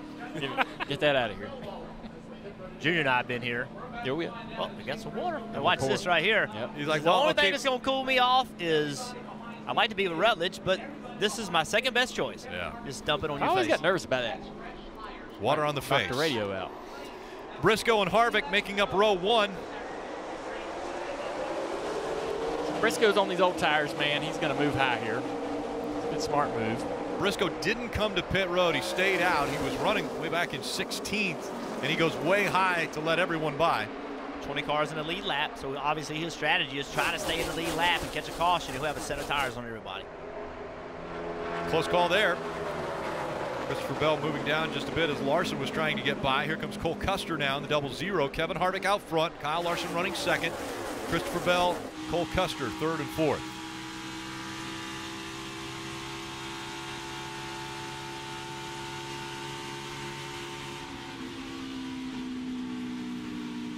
Back down to the bottom of the racetrack for Larson. We saw him running right along the wall earlier in this race, and it rocketed him to the front and was able to actually put about 4 seconds between himself and Kevin Harvick. But now everybody running on the bottom of the track with these fresh tires. I'm so surprised about that. Hard to 20 went down into turn 1 there. And I mean, these are the two guys I thought could take it to the Cup guys. Here's their opportunity. We're in the last stage. Hopefully get some long green flag runs. These guys start moving around. We'll see who really has the best car on the long run. So you mentioned move around, and I think that's why so the cars are all at the bottom of the racetrack, right? We just saw them running the top of the racetrack, but on newer tires, you just have to run the shorter distance, right? There's no advantage to move up the racetrack yet. Yeah, I mean, if Harvick's down there on the bottom running as fast as he is, you go up to the top, you're just going to give up so much real estate. It's just longer. But as the run goes on and the tires get wore out, the bottom slows down a little bit. It's harder to run on the bottom, harder to get through the bumps. Steve, top's better. Steve, you said earlier that the pit window over 60 laps, so we know that they will have to come to pit road again, right? They will have to, without a doubt, come to pit road again. And my ace statistician up there let me know it took 20 laps last time for Larson's car to get better than Harvick's. So as we see the battle right here between the 20 and the 00 of Cole Custer, that's a nice move by the 00, just rolling the bottom of the racetrack a little longer, easily overtaking the 20. So far, 20's got, yep, he's going to clear him right there. The one thing I'm worried about right now is, you know, Harvick running the bottom. If he gets a big distance on the 42, and that's going to, you know, that's pretty much, the races the finish or the end of the race is really unfolding right now. If we don't get late cautions to bunch the field up. I mean, these guys can't let Harvick take off and run away. So from behind the wheel, you know that. As a race car driver, I mean, as a crew chief, I know with 75 to go, I'm coaching you along. Hey, man, we got one more stop, and it might be under green. You know, this is the run. You know you're positioning yourself for the finish. Absolutely. You got to run hard. I mean, we want to save. You talk about saving tires because this is a racetrack, but if Harvick's out there and he gets a 3-4 second lead, I mean, how are you going to catch him? You ain't going to have time, not enough laps. So you got to run hard here and try to keep that lead close. I know this is going to show my age, but I remember the day we went to Darlington and Ward Burton drove off the front of the field, and we all laughed and said, oh, well, he's going to burn his stuff up. He'll come back. And he beat us all that day by like 20 seconds. And it proved to us that the racing has changed. There's no more saving, right? I mean, these guys are going. If we get a long enough run here, though, and 42 car is able to get on that fence, we know how he makes time up there. Harvick's been running that bottom most of the day. Won't give up altogether if he gets a big lead here early in this run, but I'm real surprised at Cole Custer. Cole Custer in third place is hanging tough, keeping pace with the Cup guys. Steve, if you were crew chiefing for Cole Custer, who's running third right now, about a second and a half back, would you think about pitting early as far as not going the full fuel run, maybe to get those fresher tires and then hope for the possibility of a caution coming out after you've been to pit road? Well, I think that's always an option. I'm not sure I would do that. The 00 is yet to win a race this season. I think they need to just make sure they're having a good points day, having a good adjustment. The biggest thing I'd be doing right now is asking my driver, how is the car? We're 7 laps into this run. What do you need on new tires? Because history would say here that the final run of the race is 25 laps or just a little less over the last 10 years. So I need to know how you are on new tires. Kelly? And right now the team's just been giving Cole Custer his lap times, but I was just going to comment quickly. One of the things that Cole says has helped him this year, remember, he has run a few of those Cup Series races, and he says even just the limited time in the Cup car has really helped him. Everything sort of slows down, as he said, when he gets back to the Xfinity Series. So that's one of the things he thinks working in his favor.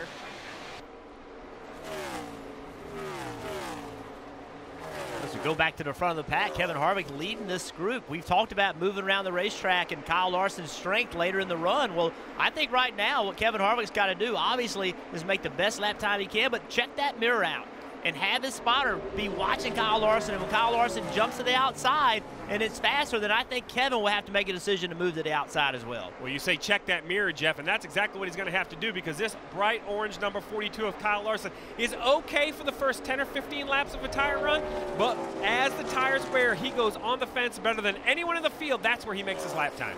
Back to Cole Custer in third place. He's actually got his best run going right now. This is really impressive to see him keep up with Larson, keep pace with Harvick on the board. He's a guy that I thought would contend for the win today, and he's starting to flex that muscle, man. Right behind him, Elliott Sadler. Hey, don't forget about me. I mean, this guy always finds a way to finish better than they run. He gets better as this race goes on, and they've done it again today, Marty, running in fourth position. Typical Elliott Sadler, right? That veteran experience coming through for Elliott Sadler. They have made a slew of changes to this one car. Spring rubbers, lots of wedge changes. They took a big swing at it in the second stop of the day. Elliott said on that last run, it is much better, and for the last 3 or 4 laps, he's been one of the fastest cars on the racetrack. So Elliott Sadler not out of the game yet. He's finished third in the last 2 Chicago races, although Daniel Suarez trying to get that spot right now. Yes, Daniel has started out the race running really well, got up into the top 3, very strong, but he slipped back a little bit as the race progressed, and he's starting to make his way back toward the front. Moving into 4th place here, showing some great speed as well. In 6th place, Christopher Bell. We've seen Christopher Bell contending for the win today, but he's just a little bit off right now in 6th position, but you can see what he's done. He's jumped to the outside. Let's see if that can help move him back to the front. Well, much the same story for the 22 of Paul Menard. It's been an okay day. Started in the 5th position, running in the 7th position. I know this 22 team is looking for more than okay, Dave, but just not quite had the speed to contend with those front runners. No, and they caught a break with that short run, that last little bit where the caution came out, because he had some debris on the front grille, and instead of having to make that risky move where you try to scrub it off by getting behind someone and lowering the air pressure at speed, they were able to come down pit road, give him forward press tires, another adjustment to try to get the chassis better and remove that debris on the grille. And Dave, behind him, Chase Elliott, for the first time today in the top 10 in the 10th position. Yes, for the first time today in the top 10 for Chase Elliott. They have struggled. In fact, he told the team at one point, is there anything you can do to make this car faster? Like anything. They were so loose. They've done a slew of changes to this car as well, but finally going in the right direction for that 23. He finished 2nd at Pocono, hoping to have another top 5 today, but they got a long way to go. But finally, at least going in the right direction. It has been a tough day for the former winner here in the Xfinity Series, won back in 2014. Right now, though, everybody chasing Kevin Harvick. We go NASCAR nonstop.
Glad you're enjoying the Overton's 300 with us. Still out front, Kevin Harvick. Larson has closed the gap now to under 0.6 of a second. Larson running that high line, and Kevin Harvick down at the bottom of the racetrack still. Kevin the lap before had to pass a lap car in the middle of the racetrack in 3 and 4, and he ran a 33.19. Well, this time he went back to the bottom and ran a 33 flat. So that tells me that maybe Kevin Harvick's car is not as good up on the top of the racetrack, and he's going to try to stick to the bottom. But here you see that 42 is coming. He's going to have to change his line and try to do something different, Junior, if he wants to keep it behind him. Yeah, he's got to. The man that knows the top is coming. He's flying around the top right now. Harvick didn't get that big lead that we were hoping that he wouldn't get, that I was hoping he wouldn't get. So we would see this right here, battle for the lead. Larson to the top.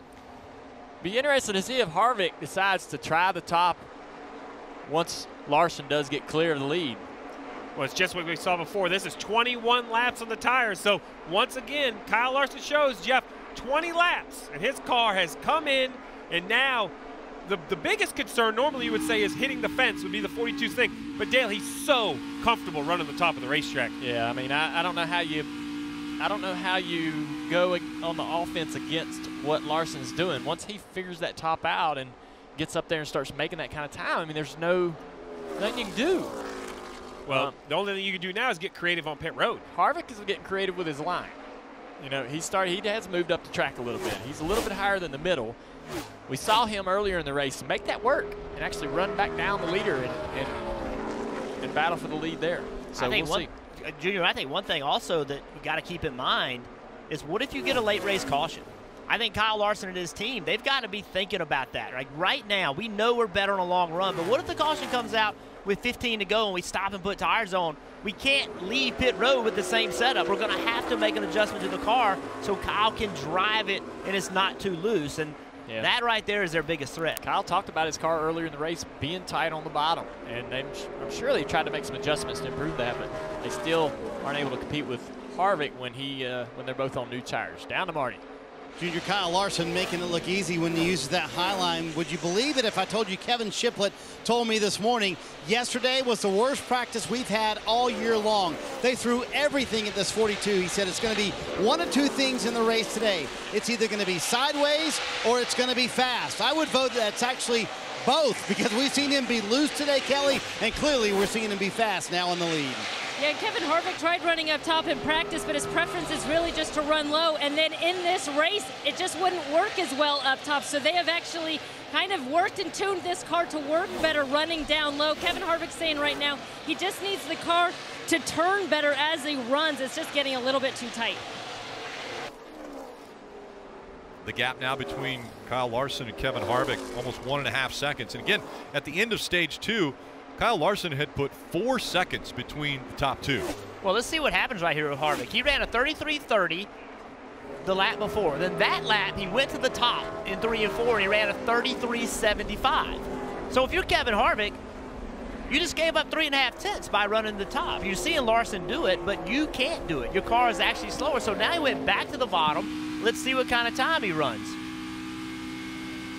Now he went a 33.43. So he went back to going faster on the bottom. So Larson's beating you on the top, but you can't go to the top and answer that because your car is actually slower. Steve, does your car have to be set up to run up against the wall? Well, you have to have a setup that matches what the driver wants to run the wall, and rarely does it match the top versus the bottom. You know, rarely have we had cars, Dale, that can run good and on the bottom and the top. When they're good around the bottom, then what? They're normally just too free to run up top against the wall. Yeah, when you run the bottom, I usually move to the top because the bottom got too tight, the center got tight. When I move up high, kind of makes the car free up a little bit. Harvick, what he's done here, it appears, is found that he likes his car up high in 1 and 2, and he likes his car down low in 3 and 4. So as a driver, you move around and you get the information from your crew chief or just what you're seeing from the dash, and you understand, you know, okay, maybe it isn't as good at the top on both ends. Kelly. Rick, as we move back to 9th place and Justin Allgaier in that number 7 car, we've been talking about Justin and using him as an example of the heat this weekend and how to combat it. You see the thermometer there inside the car has just gone to high. As we said, it's kind of gone off the scale in terms of how hot it is inside that cockpit. Well, imagine this. Justin's air conditioning hose to his helmet is not working. He is not getting that cool air to his body. The good news, for the first time, he's actually trying out a cool suit. He's got some ice packs in there, but really it's this cool suit that's kind of saving him right now. We're going to look at this cool suit. We got a picture of Jimmy Johnson here from an interview earlier this weekend, and there's the cool suit, and this thing has like a gel chemical that runs through it. It's not water. It's very light, actually. It doesn't take a lot of amps, so it's not hard to convince your crew chief to put it in the car. I was wondering. That was going to be my next question. It doesn't take a lot of amps, so I don't know why all the drivers aren't using this. It is incredible the difference in temperature it makes for your torso, and you know, it's an advantage. You're much sharper and comfortable in the car late in the race. So this, you know, Justin's got to be very thankful that he has that on there, especially if his helmet the cooler for his helmet's not working properly. Now I think it's working some because he's got his visor down. You see there, if it's not working or blowing any air at all, he would crack that visor. But he's got some air flowing through there, and it's at least a little bit cooler than the interior of the car. But the cooler itself, you see the cooler down there behind the seat? It says cool box. That thing being mounted right there bothers me because it's right next to the oil cooler, or the oil tank, which is very hot. Right. You know, so if the oil tank and the heat from that is in the bottom, in the lower part of that car, is overpowering that cooler. That's what probably Justin's talking about. And we have seen temperatures over 150 degrees inside of this race car. And we know it's very hot for not only the drivers, the fans, the crews. Everyone here is feeling the heat. Well, even Rutledge Wood, he felt the heat but got cooled off.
You're watching Xfinity Series racing from Chicagoland Speedway. This telecast is presented by Steel. Still out front, Kyle Larson, the race leader, and now he has led 47 laps, second just being overtaken by Cole Custer from the 98 of Kevin Harvick. Drops back to third now. Christopher Bell still running in the fourth position, but he's another 2 seconds back from third Kevin Harvick. Daniel Suarez, Daniel Hemrick, Elliott Sadler, Justin Allgaier, Paul Menard and Chase Elliott making up the top 10. Just outside now, Brandon Jones running 11th. Matt Tiff is 12th. Chase Briscoe back in 13th. I always wondered, Steve, when you run the high side, we watched the 00 car come off of turn 2, got the yaw in the car up against the fence. Does it compress the air between the wall and the quarter panel and create a cushion almost? Yeah, I mean, it's so hard to simulate, but that's what the only thing I can seem to make sense of why it's so advantageous to run against the wall is it's like a pocket of air. It's leaning on a crutch. You have your own little air crutch up there you lean against. It makes the air, I think, around that quarter panel and right rear tire denser and adds side force. Would that be a... Yeah, absolutely. That's downforce, side force, grip. So side force is basically what it sounds like. It's force pushing on the side of the race car. You know, it's like walking around with a cane or a crutch and you lean on it. Yeah. And the more that can be, the more pressure you can put on it, the more comfort you have to turn around to the left or run in a circle is basically what they're trying to do. You need that to lean on the right side. And no one does it better than the 42 of Kyle Larson. And you, Dale, talk about it's all about how high entering the corner. Right here, the first third of the corner. Yeah, you can enter lower, but the higher you enter the wall, enter against the fence, the more advantage you're going to have in the center of the corner to the exit. The more throttle you'll be able to use and the more speed you'll be able to carry off the corner and down the next straightaway. So you watch Larson, he does it really good here. He's going to enter right on the wall. You'll see tomorrow in the Cup race, he'll have the left sides above that seam. They'll have it even higher as the pace drops off in those cars. Steve, let me ask you a question. Since you're, first of all, how many hours do you think you've spent in the wind tunnel? Just guesstimate. Countless. Thousands. Thousands of hours. You guys never built a wall next to the car to see what it would do? No, because it doesn't work quite like that in the wind tunnel. You know, the wind tunnel it's just a tool. It's not real life. You know, you really could test the car, but how it interacts with other cars and how it interacts with the wall is very, very complicated. And Kyle Larson, that's what makes it so difficult to do, but Kyle Larson makes it look so easy. I mean, look how close. So look how much skew he's got here. I mean, he's obviously really loose, but he's got so much skew or yaw in the car. And so all that air is funneling to the back quarter panel. Well, and another thing, too, though, is as you take that car and you push the tail to the right, even forget the wall, going down the straightaway, it makes more grip. Better. It's better. Tail right is better for aerodynamics by a great deal. Like, when it slides sideways like that, you have way more downforce on the race car. That's why all these inspection stations have been created by NASCAR, because the crew chiefs tried to make the cars look like that, Parker, just on their own. Now it's up to the driver to kind of slide it in that direction. Right, Steve. And, you know, we've heard a couple of drivers in this race talk about side bite, most specifically Justin Allgaier in the 7 car. And what you saw there is when that 42's all yawed out, that's not the side bite. They wanted to keep that car a little bit straighter. Therefore, off the corner, they have that right rear side bite, what you hear drivers talking about here and there.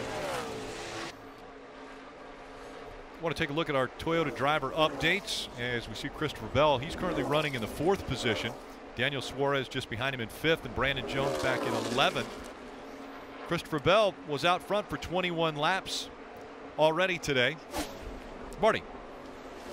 And Rick, earlier in this run, Christopher Bell, as you see him brush the wall right there here late in this run, said, I am terrible, but they're coming to pit road very soon. In fact, it's getting ready to get very busy on pit road here, as we're going to see the leaders come down starting in the next 5 to 6 laps. And we've heard teams say they're going to go as far as 20 more laps before they pit. So this is going to be very interesting, Steve. We're going to see pit strategy all over the map at a place where tires are critical. Yeah, I struggle since it's not their last set of tires. So I could see if this was their last set of tires waiting longer, because if a caution does come out, you'll have the freshest set of tires.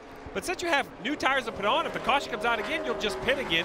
So this is an interesting strategy. I'm shocked they're not on pit road already. Talk about running right up against the wall. How about when Christopher Bell gets up against the wall a little too close? Not much damage there, though. Just kind of scuffs up against it. Didn't hit it hard, I don't think. He just kind of got against it and rolled around there a little bit. I don't think that's much damage. Do you, Steve? No, I think it's fine. And like Dale had mentioned earlier, these Xfinity cars with these composite bodies, basically they're not metal, they're composite. They hold their shape much better. Parker? Yeah, as Matt Tiff starts this green flag stops here, he's been very tight in that 2 car. You actually see he's actually brushed the wall. That happened far early in the race. They're going to do 4 Goodyear tires and Sunoco fuel, make an air pressure adjustment on that 2 car as we start green flag stops. Also coming in is going to be the 12 of Austin Cindric. He's fought a really tight race car. Remember, he qualified third and then fell all the way outside the top 15 at one point, and we saw him do this at Iowa in the past Xfinity race. He told me it really got him down. He wanted to work on his long run speed, and they just not have had the long run speed in that 12 car, Dave. Daniel Hemrick will give up the 6th position to come down pit road. There he is.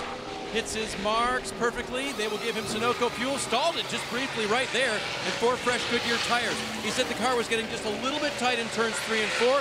They'll make a small air pressure adjustment for that. And Daniel will continue to give us that good view with the helmet cam. Kelly? We see Kevin Harvick, who comes to pit road from the 3rd position. His car just got way too tight towards the end of that run. In fact, at one point he just said it was plowing.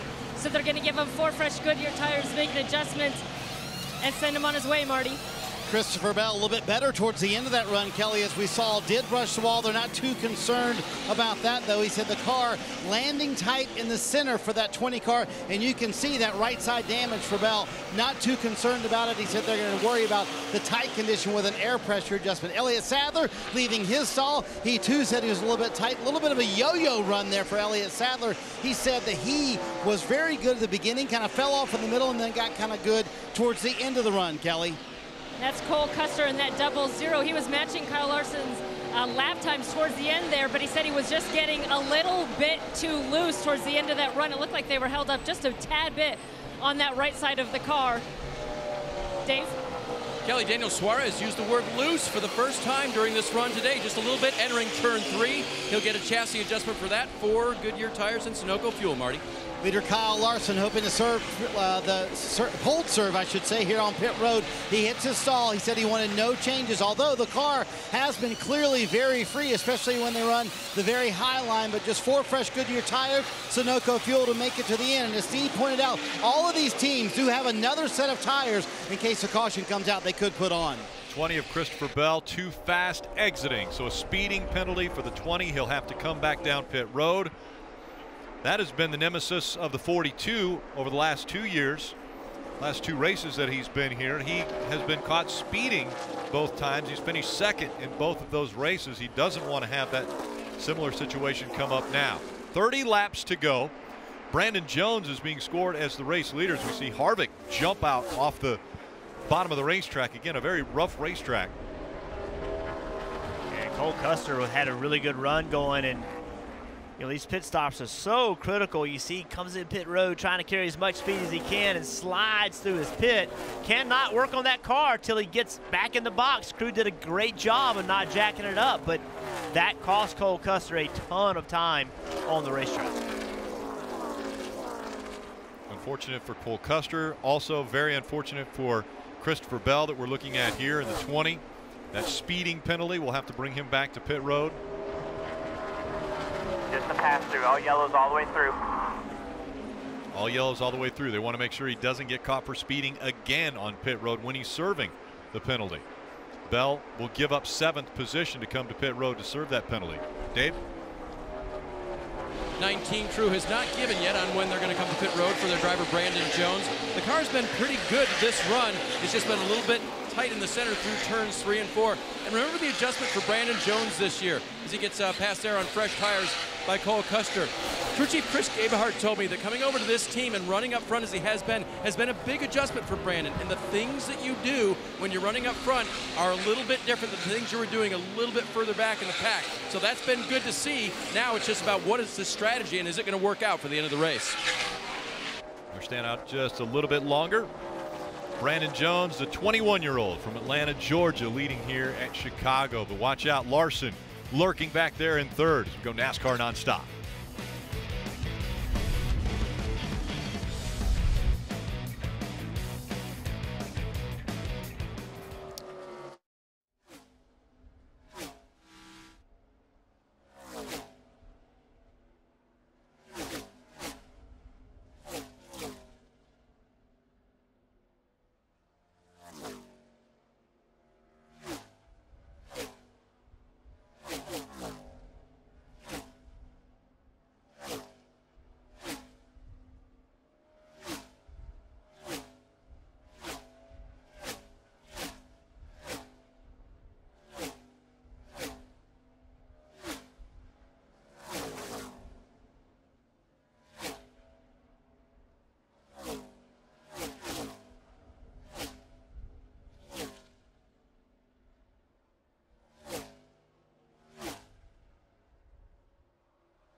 Coming up next, it'll be post-race from this Xfinity race, and then Monster Energy Cup Series qualifying still this evening.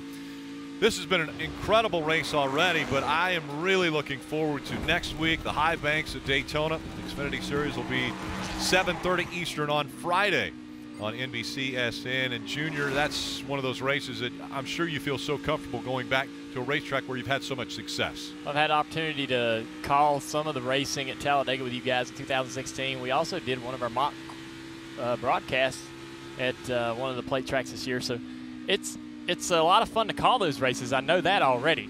So not only am I going to a racetrack that I love and have won at and had a lot of fun at, but also I know we're going to have a fun time in the booth. Yeah, I think Daytona, traditional Daytona 4th of July weekend, to me, that's just the history of the sport. And plate racing is so much fun to watch. We know we're going to see an action-packed race. Dave. Hey, guys, the 19 is going to pit here in just a lap or so. Here was the radio informing him what was going on about 6 laps ago. Keep doing your deal, nice and smooth. We got a pit inside of about 6 laps. You've been the leader the last several. And so Brandon Jones does give up the lead. He'll say again that it's been pretty good on the bottom, but I'm not sure what I need for the rest of the race. They'll believe they will get just an air pressure adjustment here based on what they put together and send Brandon back out. It's been a good day for him and getting some of those things that I've talked about earlier, him learning how to do on restarts, be more aggressive, but take care of the race car. Just stuff you have to learn when you're up at the front of the pack. And I like this call, Steve. Do something a little bit different. Try to stay out a little bit longer. Hope you get a caution. If you got a caution, you're in great shape. They didn't get the caution. It didn't work out for them. They didn't have a great stop here. Let's see if they can stay in the lead lap. That's the key. They gave up so much time on those old tires. Let's see how much it hurts them. Well, and even if he gets lapped right here, his tires are going to be, pretty clean and fresh versus the 42s of Kyle Larson. So even though he's the leader of the race, I think that the 19 should be able to unlap himself relatively easily here. Well, I think he's going to stay on the lead lap completely. And a good call by his crew chief, right?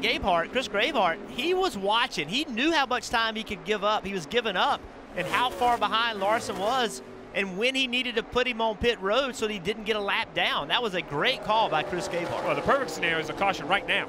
Yes. Because the caution right now, the leaders would probably pit. He could stay on the racetrack. He'd have brand new tires. Another driver that's recovering, as you showed it earlier, Jeff, that 0 of Cole Custer slid through his pit box from the 2nd position. Well, now he's back up to 5th, so recovering from that miscue under green flag pit stops. Only 18 laps to go, though. That's the problem for the field, because right now Kyle Larson has almost a 9.5-second lead over Kevin Harvick. That's what he's been able to do. He had over a 5-second lead. It was about 5.5 seconds when green flag pit stop started, but then he was able to increase that by 4 seconds. Now the gap between Larson and Harvick is 9.4 seconds. That's what those two are separated by. Then it's back to Suarez, Hemrick, and Custer, the top 5.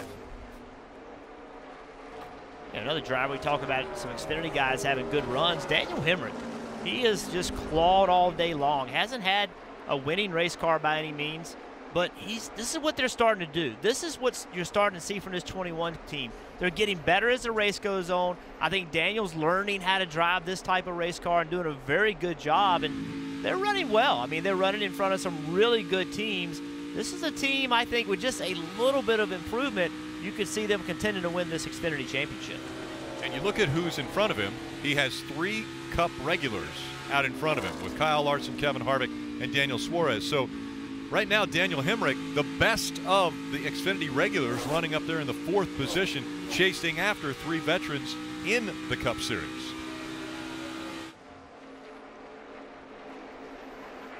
The other thing about Daniel Hemrick, I kind of personally was hoping that he'd run up front, maybe even win this race, because his celebration is a backflip. So I haven't seen one of those in a long time. 15 to go, Rick. That's right. There's a lot of racing still to go. Daniel Hemrick's going to have to deal with Cole Custer here in a few laps. Cole's back to the top of the racetrack, making good time up there, just like he was before the pit stop. Just a few more laps, he's going to have that position.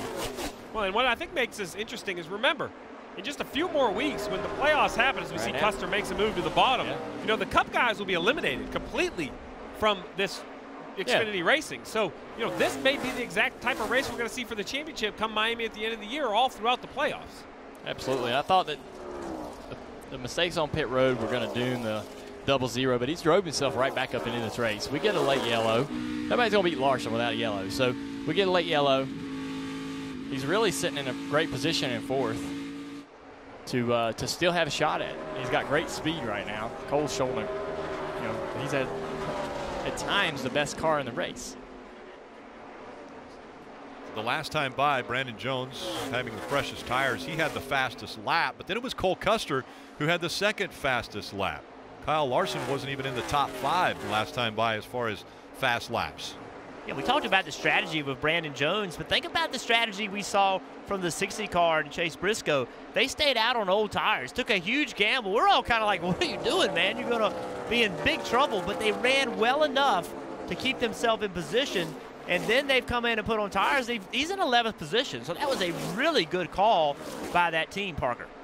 It was, Jeff, because before they did that, they were running around 16th, 17th position. Obviously, they went all the way to lead on that restart, and then he actually took the high lane just to get out of everyone's way because it wasn't part of their strategy to hold up people, and they knew they would just be in the way on those old tires. But as it cycled all the way through, it's a massive net gain, being just outside the top 10. A great run for Chase Briscoe in that 60 car. Briscoe's actually had some good success at this racetrack in other series. We're going to take a look at that right now in ARCA and in the truck series over the last couple of years. See right there, he's led a lot of laps, had some great finishes, so he comes into a track where he pretty much knows how to get around it. He's got a lot of confidence, so he can think about, what do I need in a race car? Because here's what cars I've had that ran good here. They did this, they did that, and I want that same feeling. So he's been working on his car this weekend, doing really well. Worked his way up in there and 11th place. Yeah, you mentioned about the recovery by the 0 of Custer, not letting that pit mistake get behind. He's trying to catch the 18 of Daniel Suarez for the 3rd position. He was in 2nd when he made the mistake. I'm not sure if he'll get all the way back to 2nd, but his lap times very, very impressive, easily closing in on Suarez. I think he'll make short work of the 18 car. Yeah, that one position, if you got a late race caution, could be the difference in winning the race. I mean, I know we always race hard for position, but he's not going to win without a caution, right? Yeah. I mean, there's no way. But if you get this spot, you come down, you have good pit stop, you could start this race on the front row. So this spot could be the difference between having a chance to win a race and not. And Cole's been faster than the top 3 by 0.3 the last several laps. I mean, he's just really good. It's incredible how much faster his car is than Larson and Harvick. He's going to make this pass on Suarez. It's going to be a little more difficult for him on the bottom, but he's got the speed in his car. If we get a late yellow, got to look at him as a guy that can get up there. We wondered who could get up there and contend against the Cup regulars. Harvick's been driving, about 1/10 faster than Larson, but Custer has been running 3/10 faster than both of those guys for several laps. Under 9 laps to go now for Larson, as you mentioned. If a caution doesn't come out, this one's Larson's to walk away with. He has an 8.7 second lead over 2nd place Kevin Harvick. Suarez, Custer, and Hemrick rounding out the top 5. And as you mentioned, Custer is the fastest car on the racetrack. The problem is the gap is just too large. He's over 11 seconds back right now from Kyle Larson. And that's top speed at the line, now 2nd best speed of the line, is even more impressive because he was in traffic. He had to work around the 11 and passing the 18. That normally really hurts your speed, but the 0 is making it work, and now easily getting by the 18, running the top of the racetrack. And one thing I noticed about Custer, though, is he's running the top. Larson's been running the bottom this whole run, still running the bottom. And so Larson's got a little bit of speed that he's not showing us right now. He's got a little in his pocket. I keep wanting to give the 0 the position easily, but Daniel Suarez is trying to prove me wrong. He keeps fighting back on the bottom. The darn racers don't want to give up a position. Yeah, the top is such a rhythm deal. You get into a rhythm running that top on lifting and so forth, and if you get disrupted by trying to pass another car, it takes you another 2 or 3 laps to sort of get back to that rhythm to match yourself with what the car needs up top. So we'll see. Custer now seems to be getting that rhythm back and putting time on Daniel. There's Larson. He's running the bottom, which is a surprise, but he's told us in interviews before this year that he doesn't have to run the top all the time. They made their cars better to run on the bottom. So he's staying this way. He's going to move up and run the center here, but he's got a little speed to get. He's got a little speed to gain if he needs it. Down to Marty. Hey guys, 6 to go, and if you ever wonder if drivers or athletes try spending an entire couple hours inside of a race car with the windows up, or inside your personal car, I should say, with the windows up and the heat on.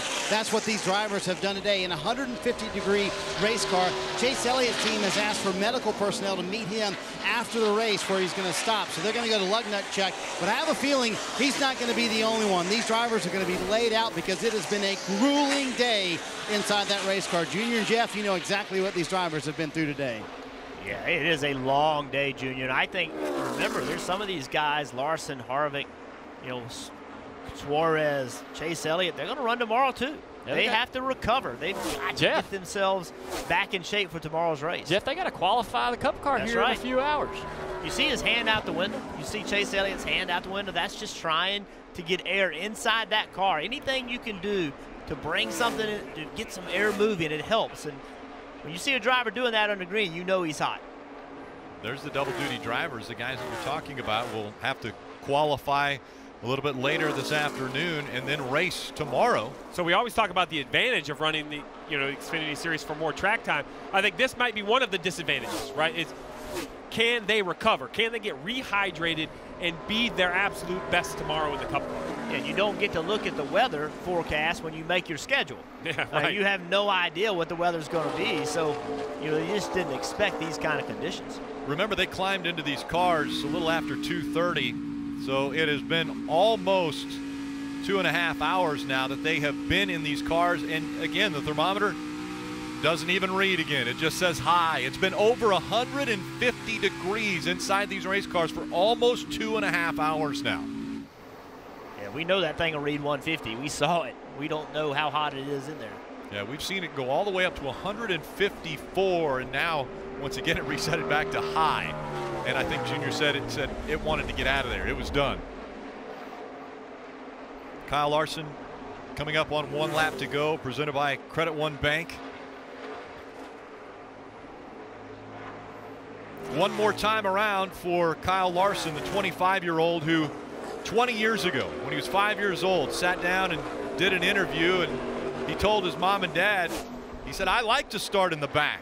And they said, "Well, why? Why would you like to start in the back?" He said, "Because I get to pass more people." Well, that happened today for him because they had to change the right front tire. It had gone down after qualifying. He had to start in the back of the field. He went from the back to the front in dominating fashion. And Kyle Larson will come out and win at Chicagoland. Water and ice and a towel down here at the start-finish line when they interviewed. Cool. Really good job, guys. Thanks for making this thing better yesterday, or for today. Really good job. Water, ice, and a towel. Thanks, everybody. At the finish line. Kevin Harvick finishes second. Cole Custer third. Suarez and Hemrick fourth and fifth. Then Sadler, Allgaier, Paul Menard, Chase Briscoe, Chase Elliott rounding out the top 10.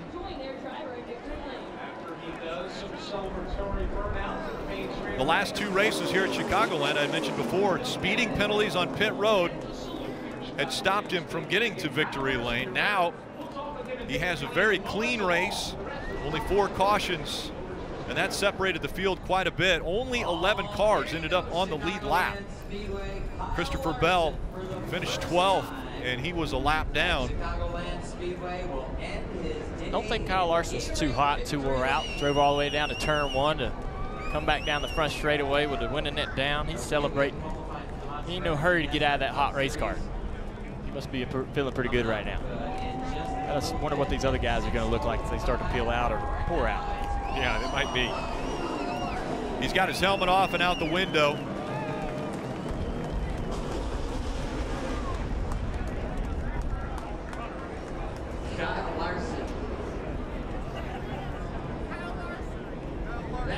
I know Kyle Larson loves dirt track racing and was definitely devastated a week ago when Jason Johnson lost his life in a World of Outlaws race.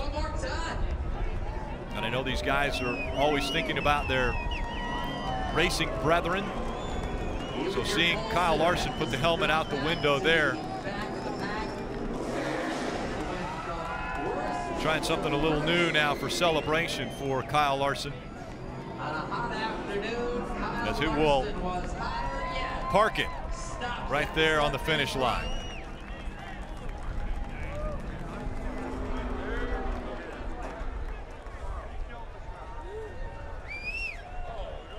Chevy Camaro at the start. You see Chase Elliott He's out of the window. exhausted out of his number 23.